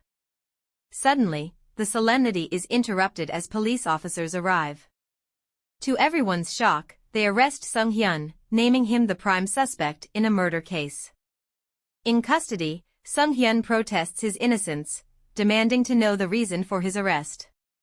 The officer presents a document, the will left by Chairman Moon Ju-young. It seemingly implies that Sung-hyun had threatened his grandfather to secure the vice-chairman position. Furious, Sung-hyun insists he's been framed, but his protests fall on skeptical ears. The officer presses further, bringing up Sung-hyun's past. He points out that Sung-hyun already has a record for causing his father's death, and now his grandfather has met a similar fate. He suggests that Sung-hyun's motive was clear, to seize control of the company. As the accusations pile up, Sung-hyun's mind races. Amid the chaos, he recalls his grandfather's warning about his uncle, hinting at the true danger lurking within the family. Desperate to prove his innocence, Sung-hyun pleads with the officer to allow him a phone call. The officer, cautious of evidence tampering or secret accomplices, hesitates before declining. Frustrated, Sung-hyun asks how long he will be detained. The officer coldly responds that it depends on when he confesses to threatening and killing his grandfather. Resolute, Sung-hyun vows to clear his name and honor his grandfather's legacy, contemplating his next move. Meanwhile, at Haru's house, he has just confessed his feelings to Yoonji. Though deeply touched, Yoonji wrestles with her thoughts about Sung-hyun and the complications tied to her feelings for Haru. Being with Haru brings her comfort and peace, but she is unsure of the path ahead. After a brief silence, she thanks him for the flowers. Haru, sensing her hesitation, apologizes for the sudden confession.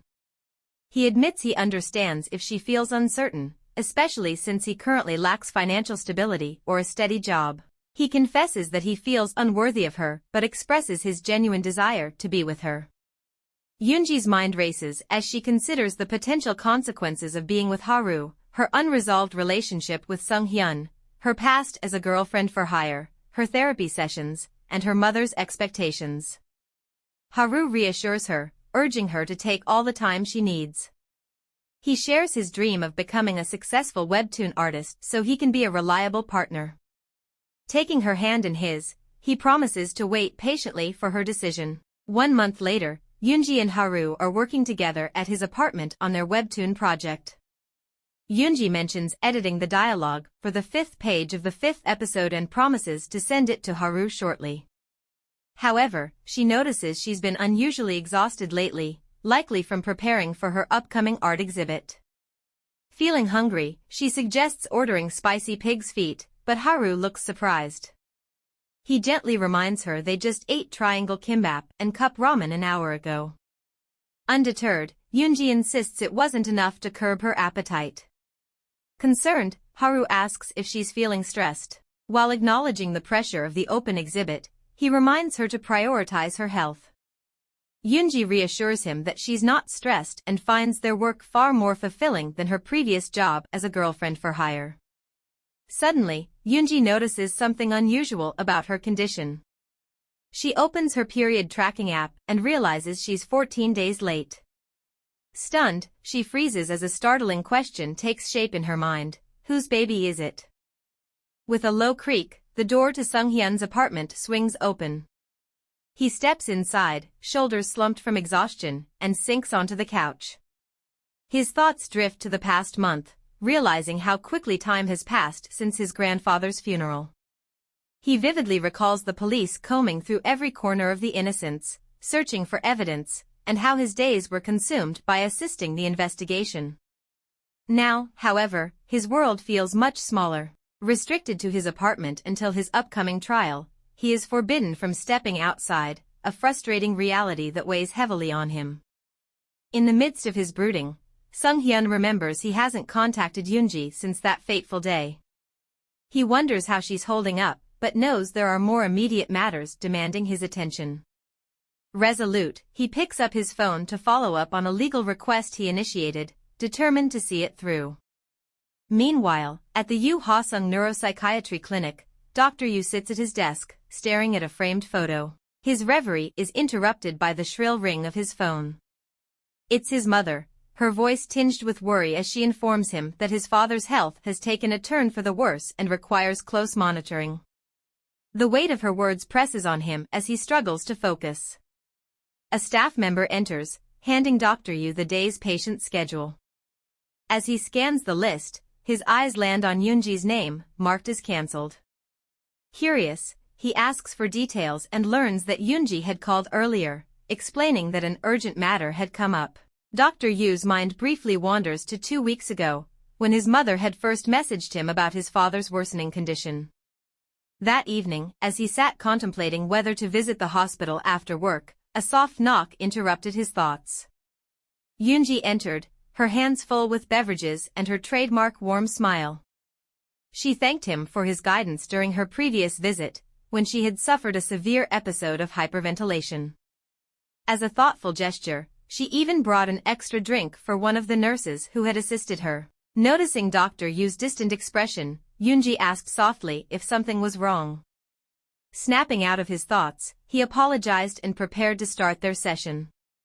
Before he could continue, Yoonji slid a photo frame across the desk. Curious, he picked it up and saw a stunning image of her in a wedding dress. Yoonji explained she had taken the photos with her own money as a gesture of gratitude for his kindness. She then confessed, revealing feelings she had developed for him that went beyond the professional. Despite knowing their relationship could never become romantic, she admitted she needed to unburden herself, especially during such a chaotic time in her life. Yoonji acknowledged how odd her emotions felt, but Dr. Yu reassured her, explaining that emotional transference, forming attachments to one's psychiatrist, was a common phenomenon. Yoonji nodded in understanding, aware that any romantic connection was out of the question while she remained his patient. Still, she emphasized that her intent was to process her emotions, not act on them. Dr. Yu repeated that such feelings were natural and gently shifted the session toward understanding her current state of mind through a series of thoughtful questions. As the session concluded, Yoonji thanked him for his understanding and expressed her determination to work through the transference. Pausing at the door, she mentioned reading about doctors potentially being allowed to date former patients 3 years after ending their professional relationship. Dr. Yu confirmed this was accurate, and with a small smile, she said goodbye and left the office. In the next scene, Yoonji's distress over her late period takes center stage. Staring at the marked date on her calendar, she can't shake the thought that she might be pregnant. Weighing the two possibilities, her encounter with Haru or the unresolved connection with Sung-hyun, her mind races with uncertainty. In a moment of panic, she even considers an old remedy involving soy sauce, though she knows it's unlikely to help. Despite the turmoil swirling within her, Yoonji knows she must stay focused. The upcoming contest looms, and Haru has poured his heart into their webtoon project, aiming to achieve his dream of debuting as an artist. She resolves not to jeopardize his aspirations, no matter what happens with her pregnancy. Determined to balance her personal struggles with her professional goals, Yoonji commits to finishing their manuscript. She is adamant about not letting Haru down while striving toward her own dreams. Later that night, Yoonji remains engrossed in her work, tirelessly focused on the story. Haru enters the room, noticing her exhaustion, and gently suggests that she take a break. He's been watching her pull all-nighters for days and knows she's pushing herself too hard. Trusting in her dedication but also worried about her well-being, he decides to head to bed, giving her the space to rest, even if she resists the idea. The next morning, Yoonji wakes Haru with excitement, announcing that she has finished the story. Eager to hear his thoughts, she asks if he wants to read it. Haru, surprised by her rapid progress, agrees and starts reading. As he dives into the pages, he's instantly captivated by the brilliance of the story. The more he reads, the more certain he becomes that this project is bound for success. As he begins to mentally prepare for the task of illustrating the story, Yoonji catches him off guard with an unexpected question: "Will you do a job?" His surprise is palpable, and she quickly explains that something urgent has come up. She doubts she'll have time to review his artwork, which leads Haru to feel a growing sense of unease. The thought of her leaving, of possibly not seeing her again, fills him with anxiety. With urgency, he proposes going with her, believing that facing whatever it is together would make it easier. Yoonji gently holds his hand and reassures him that this is something she needs to handle on her own. She urges him to stay behind and continue working on their story. When Haru presses her, asking where she's going, she simply responds, "Home," meaning the Seagriel apartments. At the Seagriel apartments, Sung-hyun is surrounded by a mountain of materials scattered across his desk, none of which provide any substantial evidence. He feels the weight of his frustration growing as he struggles to figure out a way to secure evidence before the upcoming trial. Lost in thought, his mind races with possibilities. Just then, Yoonji arrives at his doorstep. At first, she suspects that he's been deliberately avoiding her, especially since he hasn't answered her calls. But Sung-hyun quickly clears up the misunderstanding, explaining that he's been overwhelmed with urgent matters and hasn't had the chance to use his phone. In an unexpected turn of events, Yoonji asks Sung-hyun to lend her his hand for a moment. When he agrees, she places a pregnancy test strip in his palm. As he studies the test strip, she nervously explains that she isn't sure about the results and plans to visit the hospital on Monday to confirm them. In a wave of concern, Sung-hyun pulls her into an embrace, apologizing for not answering his phone, realizing how much anxiety it must have caused her. He continues to apologize, expressing regret for the hardship he's put her through and for making her anxious. But before he can finish, Yoonji gently extricates herself from his arms. With a tremor in her voice, she voices her doubt about the baby's paternity, stating that they can't just go back to how things were. Her words cut deep, and Yoonji begins to cry, the tears flowing uncontrollably as she processes everything. Sung-hyun, however, remains steadfast. He reassures her that it doesn't matter. While he acknowledges that he may have his own feelings about the situation, he insists that the most important thing now is her well-being. His comforting words stir something inside her, and Yoonji reflects that, despite everything, he hasn't changed. She can hardly believe that he could say it doesn't matter, especially in the midst of such an emotional moment. Meanwhile, Sung-hyun grapples with his own emotions. Even if the child isn't his, he knows he has no right to be disappointed. After all, he wasn't officially her boyfriend and had failed to stay in touch. Just as the emotional exchange continues, Sung-hyun's phone rings, breaking the silence. It's his manager, calling with updates regarding the chairman's properties. Sung-hyun informs Yoonji about the situation, telling her that he must go but will be back shortly. He urges her not to go anywhere while he heads to the office. Once there, his manager briefs him, explaining that things are calm for now but will soon pick up again. The manager asks if he's ready to go up to the office, to which Sung-hyun agrees without hesitation. As they head to the office, a voice calls out, "Hyung," and Sung-hyun freezes in place. He turns to find Haru standing there, addressing him with the term used by younger males for an older male.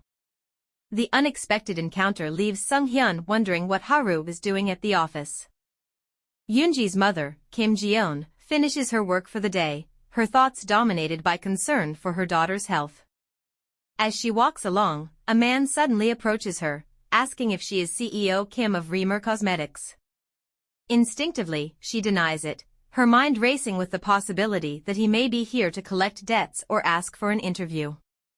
However, the man calmly explains that he is a lawyer working on a case for Vice Chairman Moon Sung-hyun of the Innocents and urgently needs her assistance. Meanwhile, at the office, Sung-hyun is taken aback by Haru's unexpected appearance. Realizing he's running behind schedule, he politely asks Haru to wait for a moment while he deals with an urgent matter, assuring him they will continue their conversation soon. The employees in the office start whispering, gossiping about the vice chairman's unexpected visit while he is supposed to be under house arrest. Haru overhears their conversations and, sensing the growing tension, decides to wrap up his meeting with Sung-hyun, promising to reconnect at a later time. Sung-hyun eventually reaches his grandfather's office, but as he surveys the room, he feels a pang of disappointment. His search for evidence proves unfruitful, as the field investigation appears to have been completed without yielding any clues. As he stands there, he recalls a conversation with his grandfather, who had expressed complete faith in him. With a sense of sentimentality, Sung-hyun resolves to preserve his grandfather's belongings, even if they turn out to be of no use in the investigation. Determined to honor his grandfather, he begins packing up the items. Just as he is about to leave the office, Haru appears in front of him. Haru explains that he stayed in the parking lot because of the unsettling attention they had received earlier. He requests a private conversation with Sung-hyun, eager to discuss matters further. In a quiet corner of the office, Haru and Sung-hyun sit, the weight of recent events hanging in the air. Haru, lost in thought, recalls the unsettling feeling that had overtaken him earlier at his home. Yoonji's absence had troubled him deeply, making it hard to focus on his work. Hoping to clear his mind, he decided to take a walk and grab a coffee. But as he left his house, a man stopped him, asking if he lived in Unit 302. The man kindly reminded him to properly separate his trash, a detail Haru had overlooked. Apologizing, Haru set about fixing the issue, sorting the waste into the appropriate bins. As he rifled through the garbage, his eyes caught sight of a pregnancy test strip. The sudden appearance of the test left him frozen for a moment, the implications heavy in his mind. His thoughts immediately turned to Yoonji. Had she been anxious after their recent intimate encounter? But as he examined the test, the result was undeniable. It was positive. A wave of uncertainty washed over him, adding yet another layer of confusion to the already tumultuous situation. Back at Sung-hyun's apartment, Yoonji waits, her heart racing with anticipation. She knows he's running late, but still, she can't shake the feeling that something's off. As her gaze drifts across the cluttered desk, her eyes land on scattered papers, piquing her curiosity. She had never truly understood what Sung-hyun's work entailed, and now, faced with this glimpse into his world, she decides to dig deeper. The papers might hold the key to unraveling the mystery that had always surrounded him. As she sifts through the documents, something catches her eye, something that makes her heart stop in its tracks. She uncovers a startling truth: Sung-hyun works for the Innocents, the very company that has been a sworn enemy of her family for years. The shock is overwhelming, leaving her breathless and reeling from the revelation. Before she can fully process the implications of her discovery, the door to the apartment swings open. Sung-hyun steps inside, his face filled with genuine remorse as he apologizes for his lateness. But just as quickly, his tone shifts, excitement creeping into his voice as he announces the unexpected arrival of a guest he's brought with him. Sung-hyun enters the room with his guest, Haru, and calls out for Yoonji, using the name Luna. When there's no response, he assumes she must have gone out. Haru, curious about the unique name, asks if Luna is his girlfriend. As Haru prepares to leave, Sung-hyun thanks him for helping carry his belongings. Before heading out, Haru notices some of the items they brought back and asks if he can take a particular pen. He explains that it belonged to his grandfather and that he wants to use it for drawing, especially since work kept him from staying long at the funeral. Sung-hyun agrees, and Haru thanks him before leaving. Suddenly, Yoonji appears. Sung-hyun asks if she was in the study the whole time. Instead of answering, she points to the documents on the table and questions his connection to the Innocents. She reveals that her mother believed the Innocents framed them and caused Reamer's downfall. Suspecting they were the source of her family's suffering, she presses Sung-hyun for answers, hoping he's not involved. But her hopes shatter when he admits the truth: he is the vice chairman of the Innocents. He confirms that her mother was right: the Innocents deliberately targeted Reamer. His uncle orchestrated a broadcast that faked Reamer's heavy metal contamination, manipulating producers and researchers to fabricate results. Though Sung-hyun knew about it, he did nothing to stop it, making him feel complicit in Reamer's destruction. Overwhelmed with guilt, he sinks to the ground, apologizing. But Yoonji doesn't back down. She demands the full story. Sung-hyun reveals everything, from how his uncle and father conspired against Reamer to his strong belief that his uncle was behind his grandfather's death. Despite the weight of his confession, Yoonji remains oddly calm. Though Sung-hyun's uncle had driven her family out of Sigriel and taken their place, she listens in silence, absorbing the truth. On the other hand, Haru lies on his bed, deep in thought, replaying the moment he found the pregnancy test in the trash. The memory of his rushed call to Yoonji lingers, the urgency still fresh in his mind. Uncertain and restless, he picks up his phone and dials her number, needing to know where she is. After a brief hesitation, he comes clean: he found pregnancy tests in the garbage. Yoonji's immediate denial takes him by surprise, but instead of panic, he feels an unexpected wave of relief. With that reassurance, he turns his attention back to his unfinished manuscript. But just as he sits down at his desk, something catches his eye. A recent search history filled with pregnancy-related queries flashes on his screen. A cold shock runs through him. Staring at the monitor, speechless, his phone suddenly rings. It's his father. The moment Haru picks up, he's met with irritation. Why hasn't he been answering calls?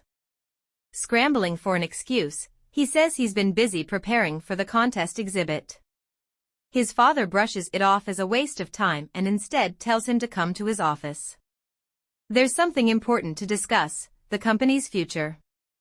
Then comes the real shock: his father wants him to take on the role of vice chairman at the Innocents. This conversation reveals a long-buried truth: Haru's father is Sung-hyun's uncle. Haru refuses outright, uninterested in the position. But his father doesn't let it go. He hints at hidden family secrets, specifically their grandfather's will. According to the document, Sung-hyun allegedly threatened their grandfather. Haru doesn't buy it. He refuses to believe his cousin would do such a thing, deepening the divide between him and his father. Their discussion is left unfinished, postponed for another time at the office. Despite his reluctance, Haru eventually goes to the office, only to find his father unreachable. Frustrated, he considers turning to Sung-hyun for answers, but that path is blocked as well. Caught in a tangled mess of family conflicts and unresolved questions about Yoonji, he has no choice but to delay the confrontation with his cousin. Back in his room, the weight of it all bears down on him. He pulls out the pen he took from Sung-hyun, once believing it to be just a writing tool. But as he examines it more closely, he makes a startling discovery: it's actually a hidden USB drive. Could this USB contain the evidence Sung-hyun so desperately needs? Sung-hyun's lawyer visits Yoonji's mother, acting on behalf of the vice chairman, who is currently confined to the 130th floor of Segreal Apartments. He explains that this is why he's representing Sung-hyun in person. Suspicious, Yoonji's mother brings up her long-held belief that the innocents deliberately fabricated reports to destroy her company, Reamer. And she's certain that Moon Sung-wook is the one responsible. But what she doesn't understand is why this meeting is happening now. The lawyer wastes no time getting to the point. They have undeniable proof that the broadcast against Reamer was falsified, and Vice Chairman Moon Sung-hyun wants to provide this evidence. This revelation stuns her.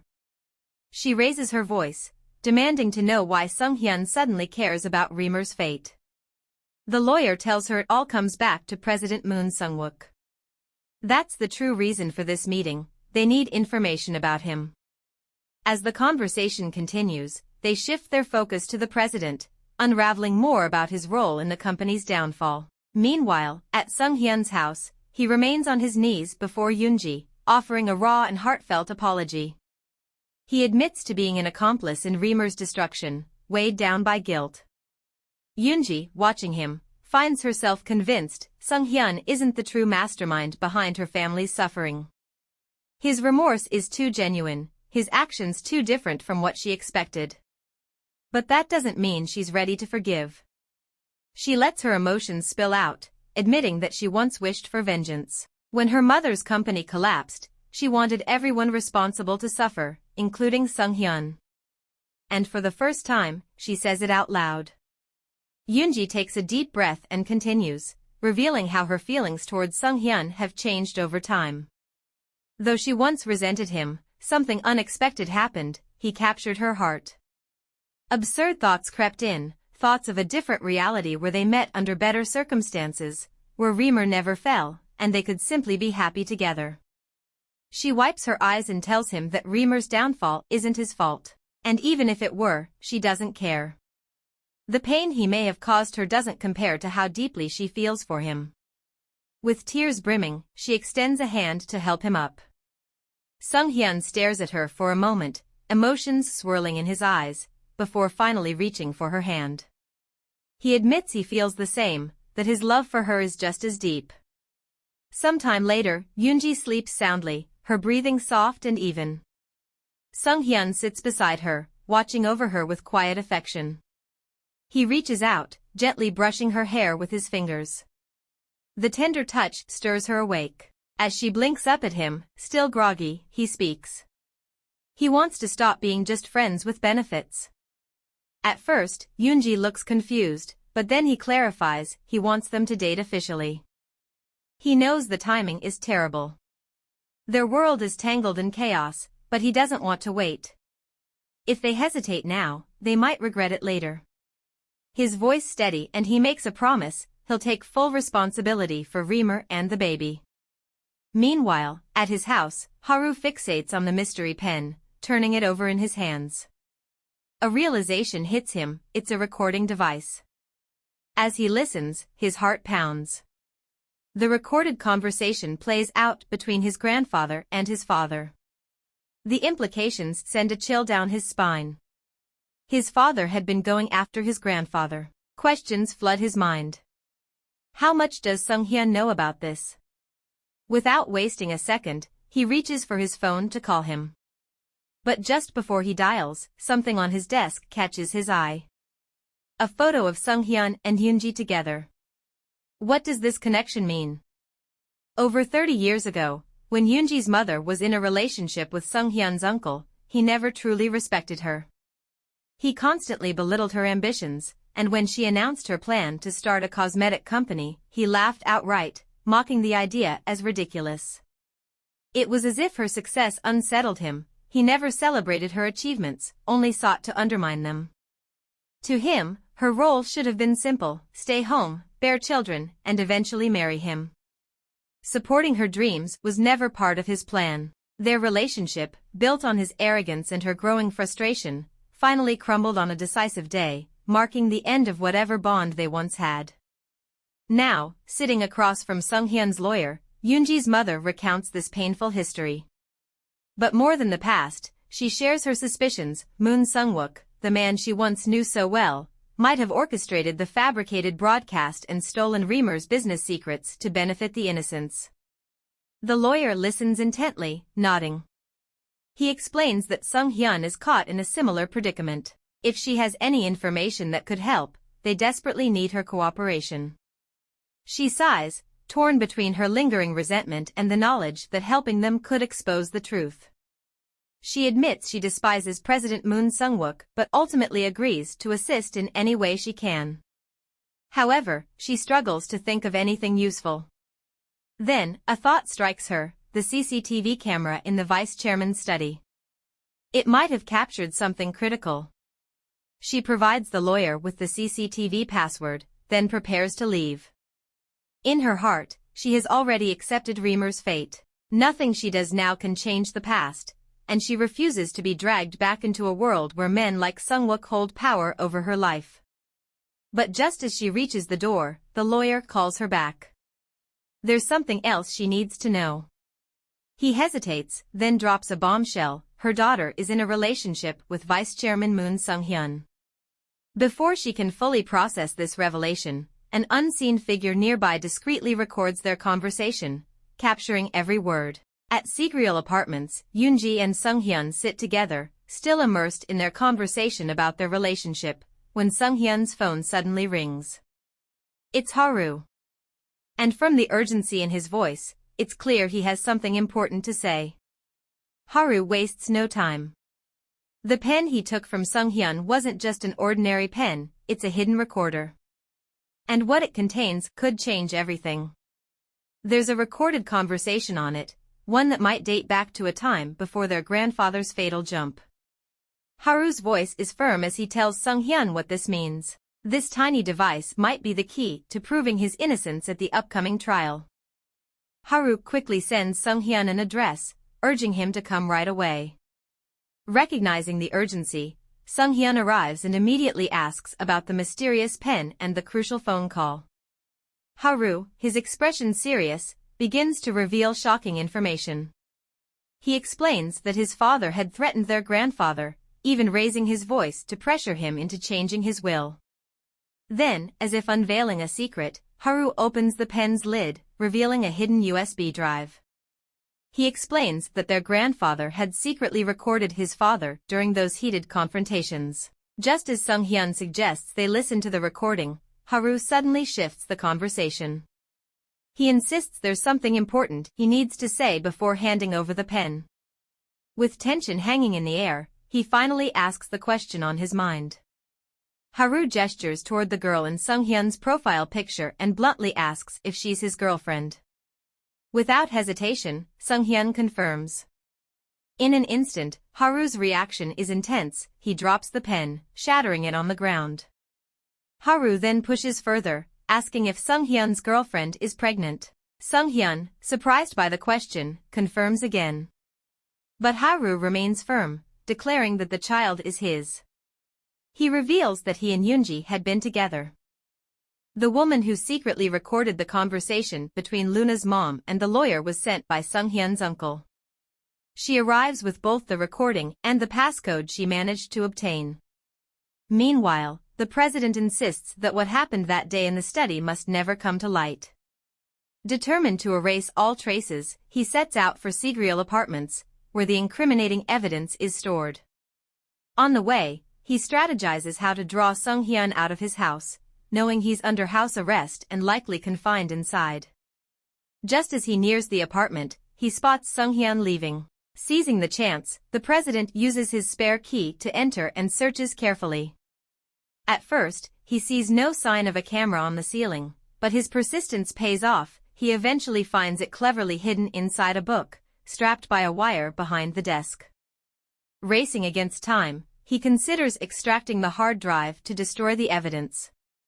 But before he can act, Yoonji steps out of the shadows, gripping a knife, shattering his focus.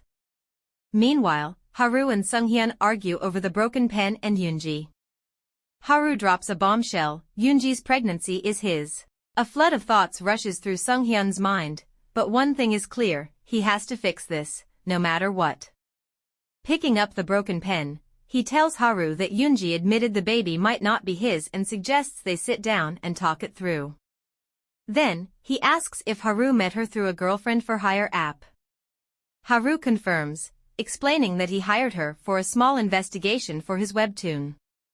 He also complains about the fake name she gave him, keeping her real identity hidden for over a month. Sung-hyun tells Haru to listen carefully and explains that understanding who Yoonji is and why she became a girlfriend-for-hire is crucial. He starts from the beginning, revealing that Yoonji is the daughter of Reamer's chairman, who once lived in Sigriel Apartments. He goes on to explain that their fathers deliberately brought down Reamer, forcing him into a situation where he could only stay in a friends-with-benefits relationship with her, as his uncle had threatened them both. Haru is shocked by what he hears, but Sung-hyun continues, telling him that his uncle had hired someone to carry out a hit-and-run on Yoonji after learning about their relationship. He explains that Yoonji continued working as a girlfriend-for-hire to cover her insurance costs, and they fought because he misunderstood her intentions.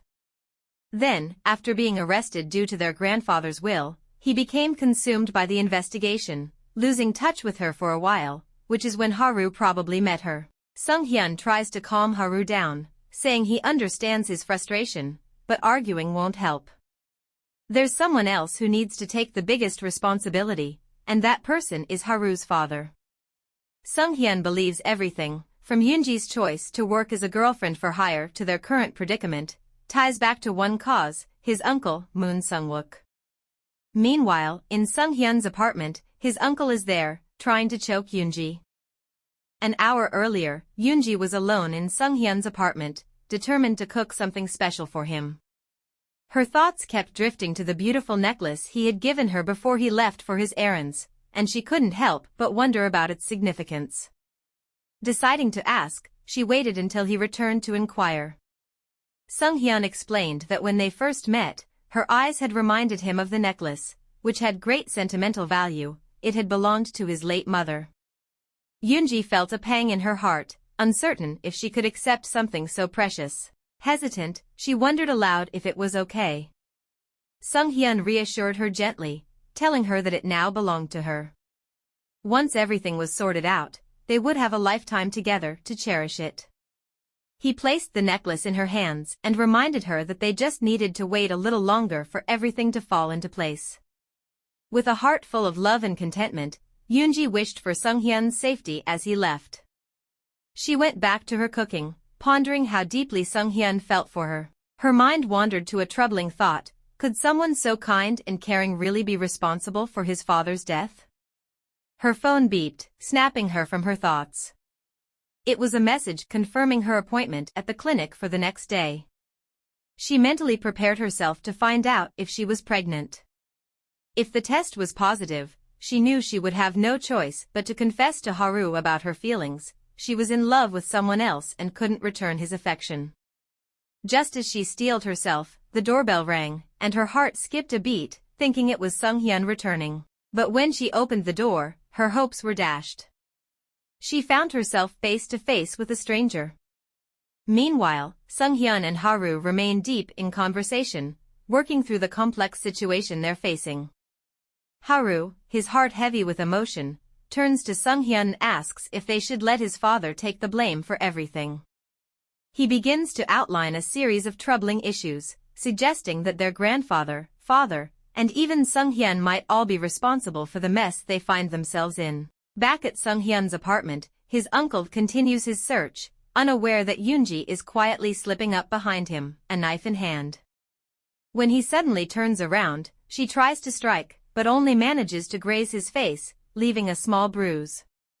With cold determination, she warns him to keep his distance, threatening to take his life. However, he insists he's only there to borrow a book. As the tension rises, he suddenly recognizes Yoonji as the woman his nephew introduced him to, and he expresses his surprise at finding her in his house.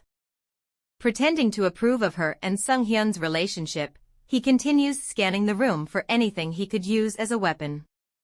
He casually asks about their current status, all while plotting. Once he finds something useful, he strikes her in the face, knocking her back. Swiftly, he grabs the knife from the floor and threatens her with it, reminding her of the promise he made to Sung-hyun about removing her eyes. Still on the ground, Yoonji urgently pleads with Moon Sung-wook to recognize that he's the one responsible for Reamer's downfall. But he dismisses her, explaining that Reamer's fate was sealed long before, and he never approved of anything her mother, Kim Ji-yeon, did. Luna, quietly observing the situation, suddenly gathers the courage to act. She forcefully slams her head against Moon Sung-wook's, catching him off guard long enough to grab the knife again. As she tries to strike him, the attack narrowly misses, and instead, she accidentally slashes his hand. Furious at being wounded, Moon Sung-wook becomes determined to end her life. He grabs her by the neck, choking her as she silently pleads for Sung-hyun's help. In the midst of the struggle, he reveals a dark secret to Yoonji. He tells her that her mother severed ties with him on a particular date, which drove him to take drastic actions that would haunt her for the rest of her life. He reveals that Yoonji herself is the direct consequence of what he did to her mother.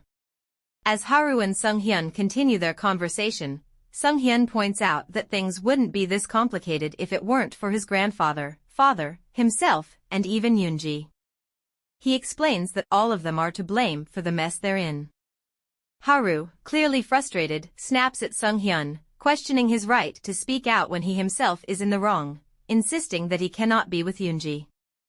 Sung-hyun, remaining calm, counters, saying it's Haru who has no right to speak. He explains that as soon as he discovered the connection between Reamer and the Innocents, he did everything he could to take responsibility.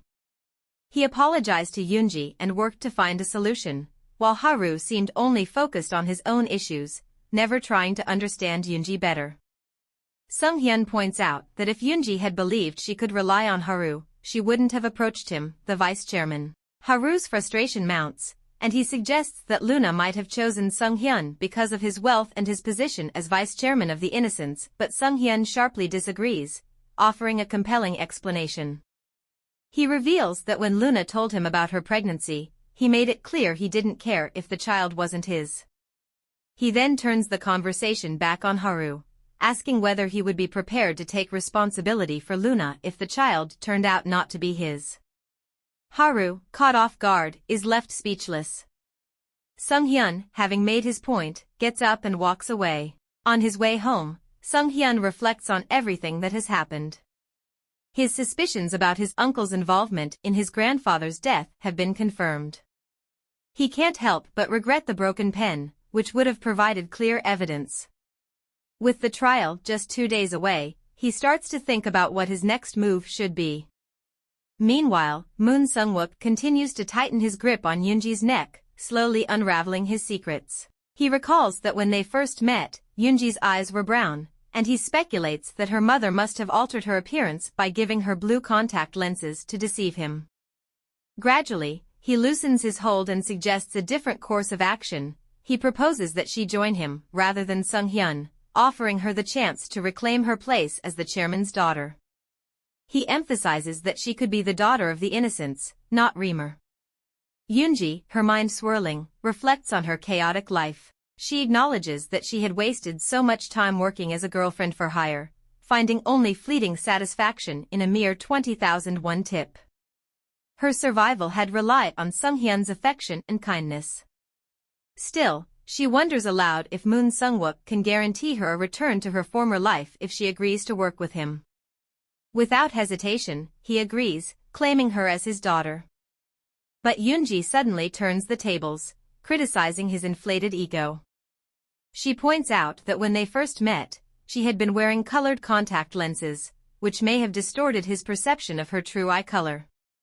Challenging him to look at her eyes closely, she reveals a startling truth: her father isn't Korean, and she was conceived using a donor. She explains that her mother preferred her growing up fatherless rather than marrying someone like Moon Sung-wook.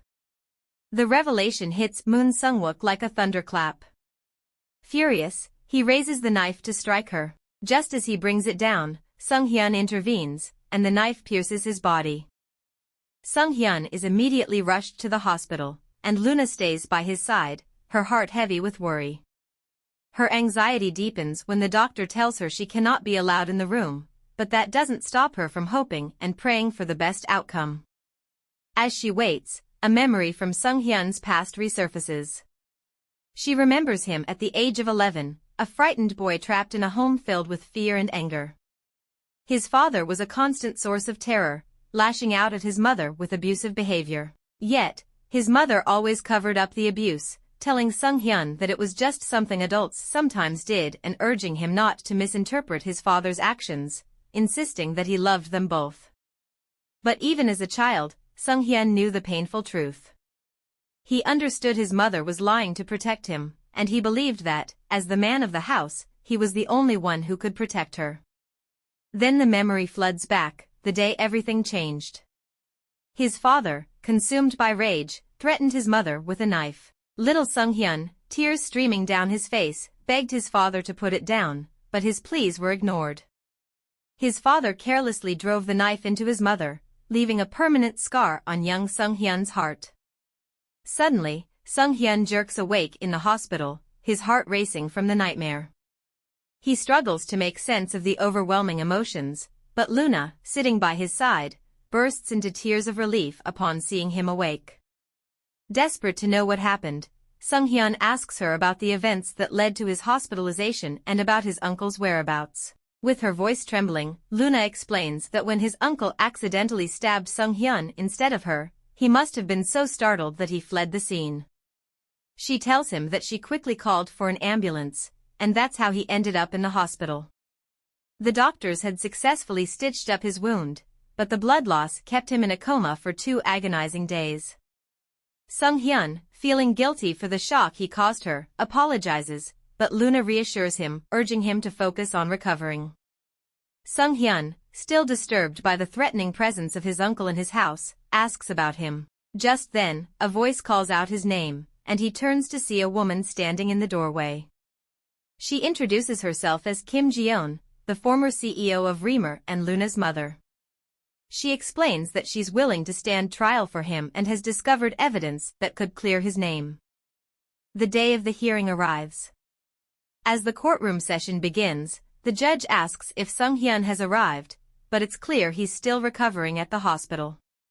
Sung-hyun's uncle, sitting in the courtroom, masks his inner satisfaction, clearly pleased by his nephew's absence. He's plotting to confront both Sung-hyun and Luna once the trial is postponed. Just as the judge is about to adjourn the session due to Sung-hyun's absence, the doors swing open. Sung-hyun enters, apologizing for his tardiness. His uncle's face darkens at the sight of him, and he wonders what Kim Ji-yeon is doing there. Meanwhile, Luna sits anxiously at the clinic, her thoughts consumed by the trial's progress and Sung-hyun's situation.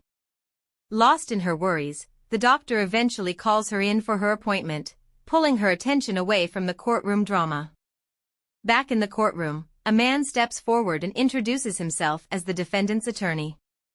With determination, he begins presenting the defense, explaining that they have evidence to prove that Sung-hyun did not threaten or cause his grandfather's death.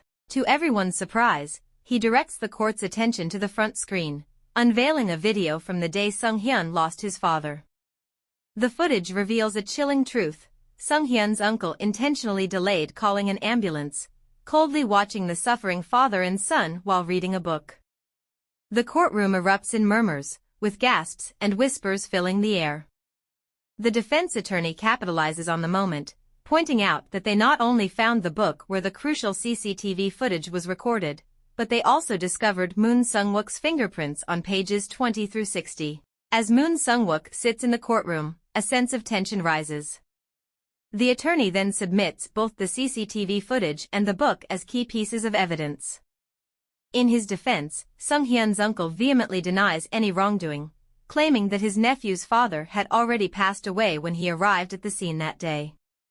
The judge, however, interjects, reminding Sung-hyun that the evidence presented doesn't seem directly related to the ongoing trial. He asks if Sung-hyun has any additional evidence. Sung-hyun, feeling the weight of the situation, answers with a disheartening negative. Just when the room falls into a tense silence, a quiet yet determined voice rises from the back of the courtroom. The voice belongs to Haru. His unexpected presence sends shockwaves through the room, but he remains undeterred, declaring that he has conclusive evidence regarding the chairman of the Innocence's passing. Haru steps forward, presenting the USB and revealing that it holds crucial evidence. The courtroom watches in anticipation as the recording begins to play, revealing a shocking turn of events that unfolded during the vice-chairman's inauguration day. In the recording, Moon Sung-wook is heard asking the chairman if he plans to pass on the company's leadership to Sung-hyun. The chairman's response catches everyone off guard. He offers a subsidiary company to him instead of the main leadership role. Moon Sung-wook's frustration is palpable as he insists that he's given too much to the company to let Sung-hyun stand in his way. Then, in an even more shocking revelation, Moon Sung-wook mentions that he has hired a contractor and ominously hints that this contractor is prepared to act either in the vice-chairman's office or during the vice-chairman's inauguration. He proceeds to issue an ultimatum to the chairman: either the chairman sacrifices his own life, or the promising future of his grandson, Sung-hyun, will be jeopardized. The chairman, visibly enraged, asks if Moon Sung-wook's greed has overtaken his loyalty to his family and his brother. In a chilling twist, Moon Sung-wook demands that his father jump from the rooftop, saying only such an extreme act will guarantee Sung-hyun's safety. He gives the elderly chairman just 30 minutes to comply, making it clear that the content of his will hinges on this sacrifice. After a tense exchange, Moon Sung-wook asserts that Sung-hyun's fate now rests entirely in his hands. The courtroom is left in stunned silence as the weight of the recording sinks in. A collective murmur of disbelief fills the room, and the judge, recognizing the undeniable importance of this new evidence, decides to admit the recording as a pivotal piece of evidence. Moon Sung-wook, furious and desperate, glares at Haru for bringing the USB as evidence. He lashes out, cursing his son and accusing him of betraying his own father by providing proof that could ruin him. Haru stands resolute, unflinching despite the venomous words. Meanwhile, Sung-hyun stands in stunned silence, struggling to process the gut-wrenching truth laid bare before him. The uncle he had idolized, the man he had longed for approval from, was the very one responsible for the deaths of his father and grandfather. It's a painful realization that shatters the image he once had of his uncle. In a twist of fate, the case takes a turn. Sung-hyun is cleared of all charges related to his grandfather's demise.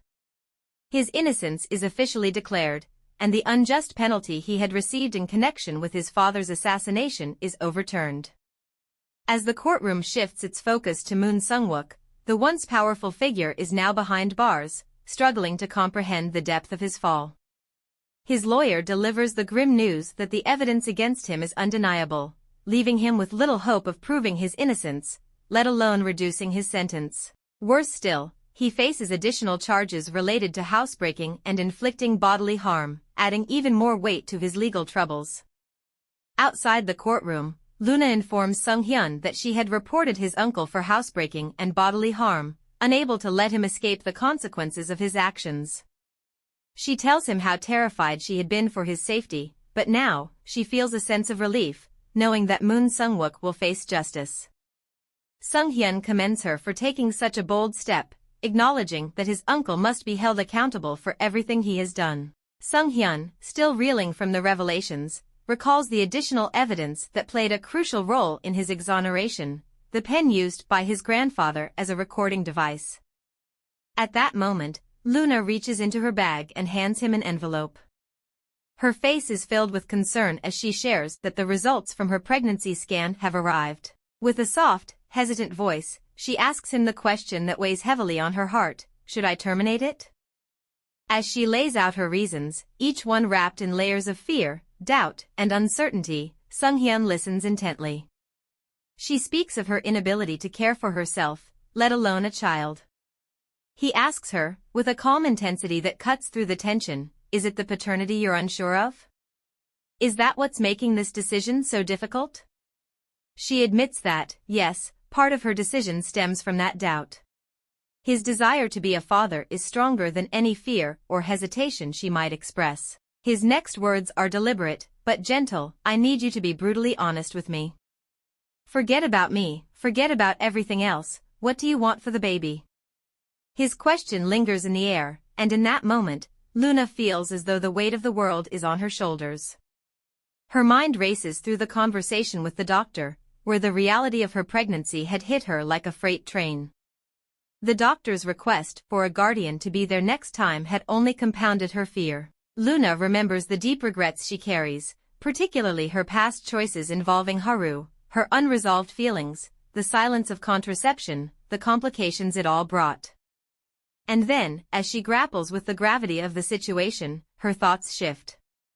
She recalls the bullying she faced as a child, the cruel remarks about her blue eyes, the absence of a father, and the ways she had been made to feel different.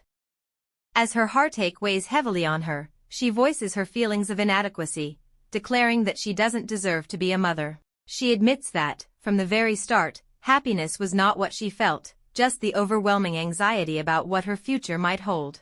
Sung-hyun, however, gently counters her self-condemnation. He reassures her that anyone in her position would feel the same way, filled with anxiety and uncertainty. But Luna, still gripped by her emotions, confesses to a darker thought she had entertained, her desperate hope that by neglecting the pregnancy, perhaps fate would take over and cause a miscarriage. She reveals that even with her neglect and unhealthy choices, the baby not only survived but thrived, a small, living miracle against the odds. Her tears spill freely, and she collapses into Sung-hyun's embrace, and in that moment, Sung-hyun holds her close, understanding the depth of her fears. He softly suggests that they walk this uncertain path together, offering his commitment to learning and growing as a father, even if he doesn't have all the answers yet.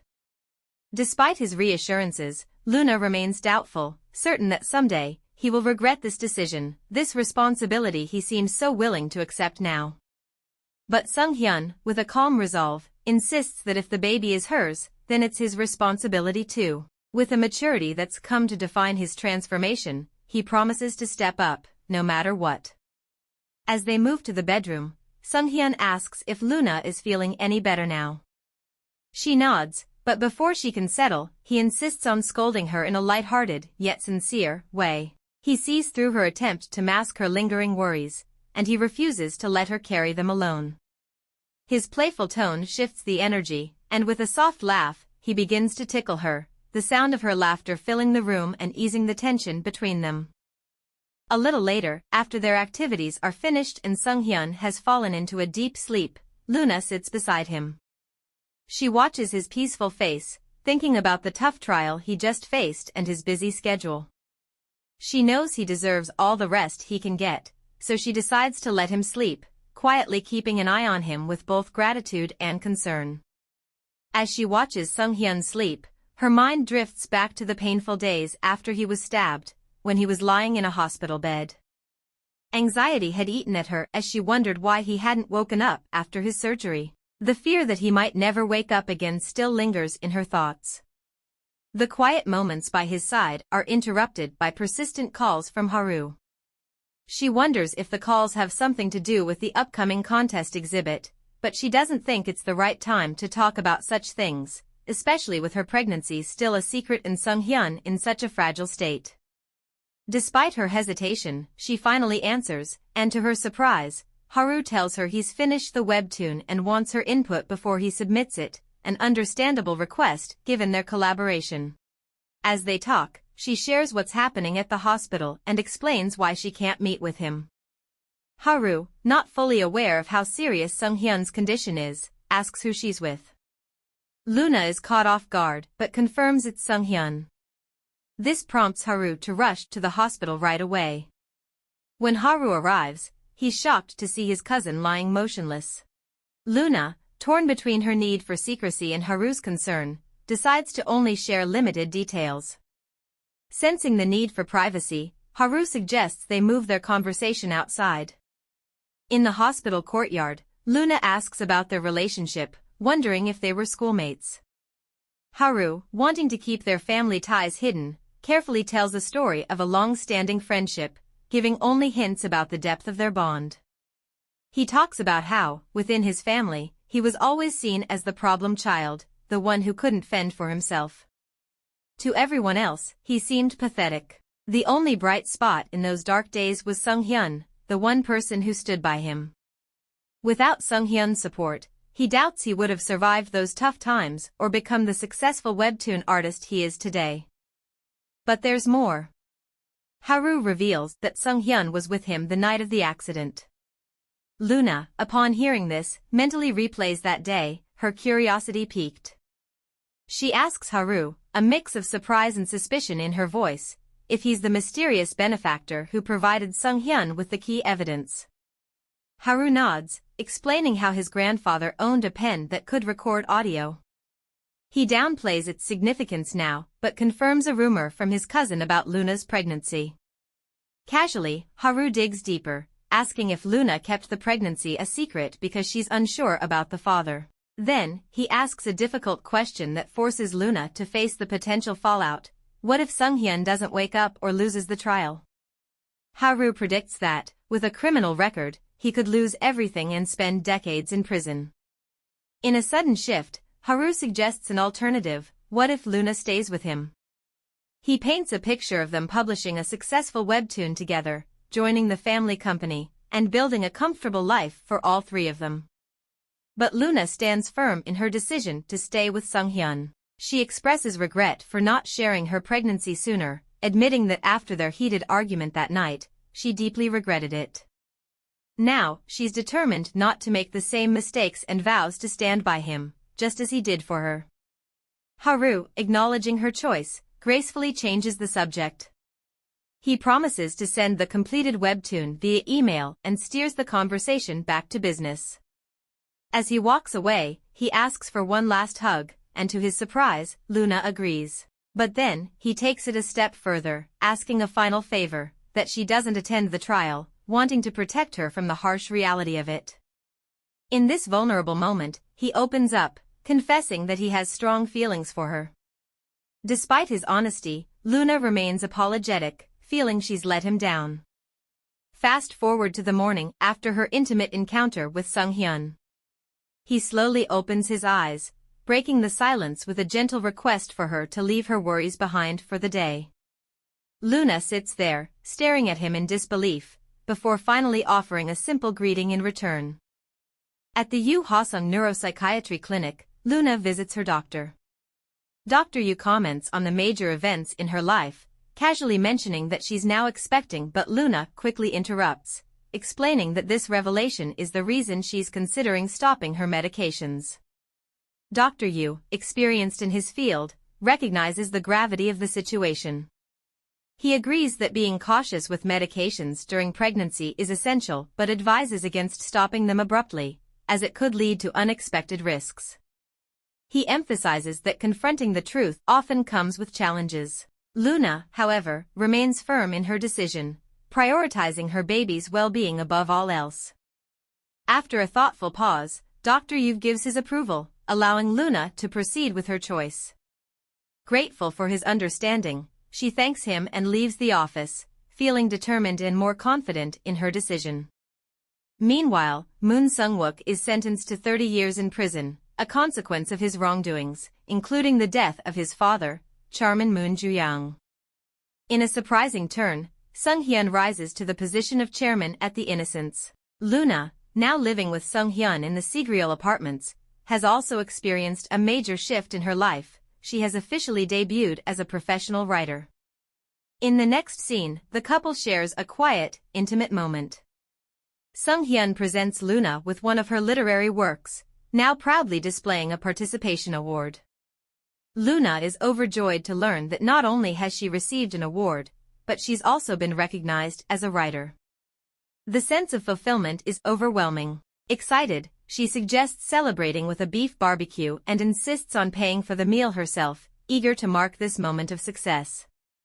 Amidst the joy, Luna's happiness takes a slight blow when she discovers that the grand prize for the award went to Kang Tae-hoon. Curiosity stirs within her as she wonders if he's also delving into webtoons. Despite this, she remains grateful for her own award, though a sense of remorse lingers as she reflects on unintentionally hurting Haru. Regardless, they continue with their dinner plans, but Sung-hyun's attention seems distracted. He keeps staring at her instead of enjoying his meal. Perplexed, Luna asks if he's not liking the food, but he assures her that's not the case. The evening takes a surprising turn when he suggests a post-dinner stroll.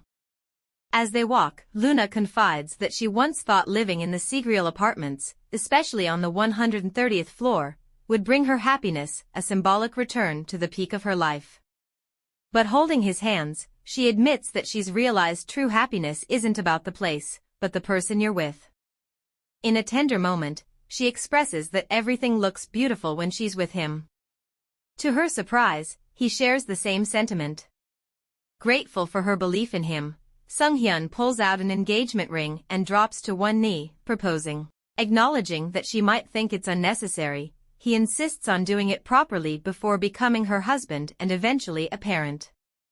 Overcome with joy, Luna accepts his proposal, embracing him tightly and eagerly looking forward to the life they will share together. After Luna's life takes a dramatic turn with Sung-hyun's proposal, he steps into the spotlight at a conference, taking full responsibility for the societal turmoil caused by the Innocence's controversial actions. At home, Luna watches with rapt attention as Sung-hyun, speaking with sincerity, acknowledges the past mistakes of his organization. He shocks the world by revealing that the Innocence had manipulated studies and media broadcasts to ruin Reamer's reputation.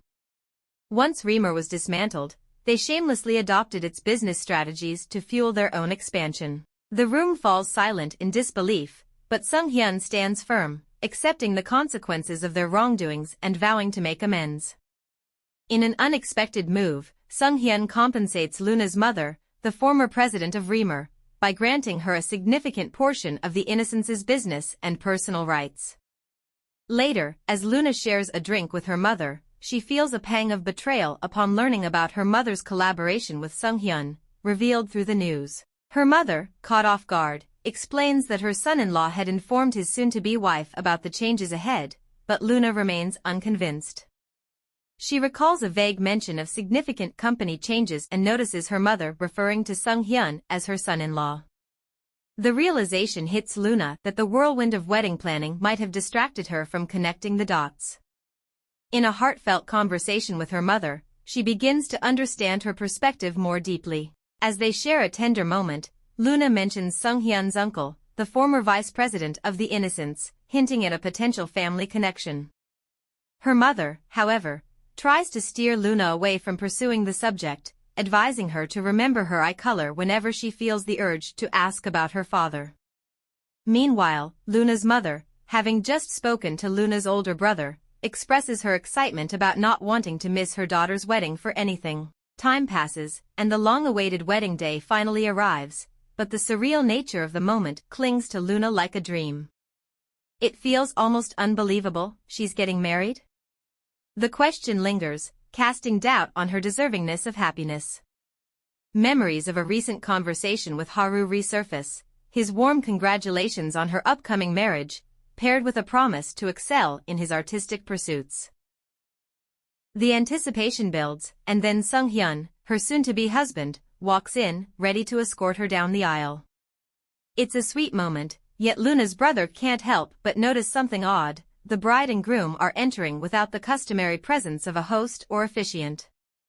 Meanwhile, their mother watches on, tears in her eyes, as she sees her daughter taking steps toward a new life. In the midst of the ceremony, an unexpected surge of emotion leads to a passionate kiss between the couple, sealing their love as they exchange their vows. On the sidelines, Dr. Yu reflects on the weight of setbacks and losses, understanding that a medical career is full of challenges. Despite that, he silently supports Luna in her journey toward happiness. A year later, Luna is engrossed in a phone call, eagerly awaiting a special delivery. Meanwhile, Sung-hyun, now her husband, tends to their baby, Yui, putting her to sleep. The doorbell rings, and Luna quickly retrieves the long-awaited package. Eager to continue their interrupted plans, she suggests they make the most of it while Yui remains asleep. But their joyous moment takes an unexpected turn when Yui suddenly wakes up, crying at the top of her lungs. Amid the chaos, they decide to open the package, revealing a paternity test result that confirms Sung-hyun is Yui's biological father. And with that, our story comes to a close. If you enjoyed it, don't forget to leave a comment below. Also, make sure to like, share, and subscribe for more amazing recaps.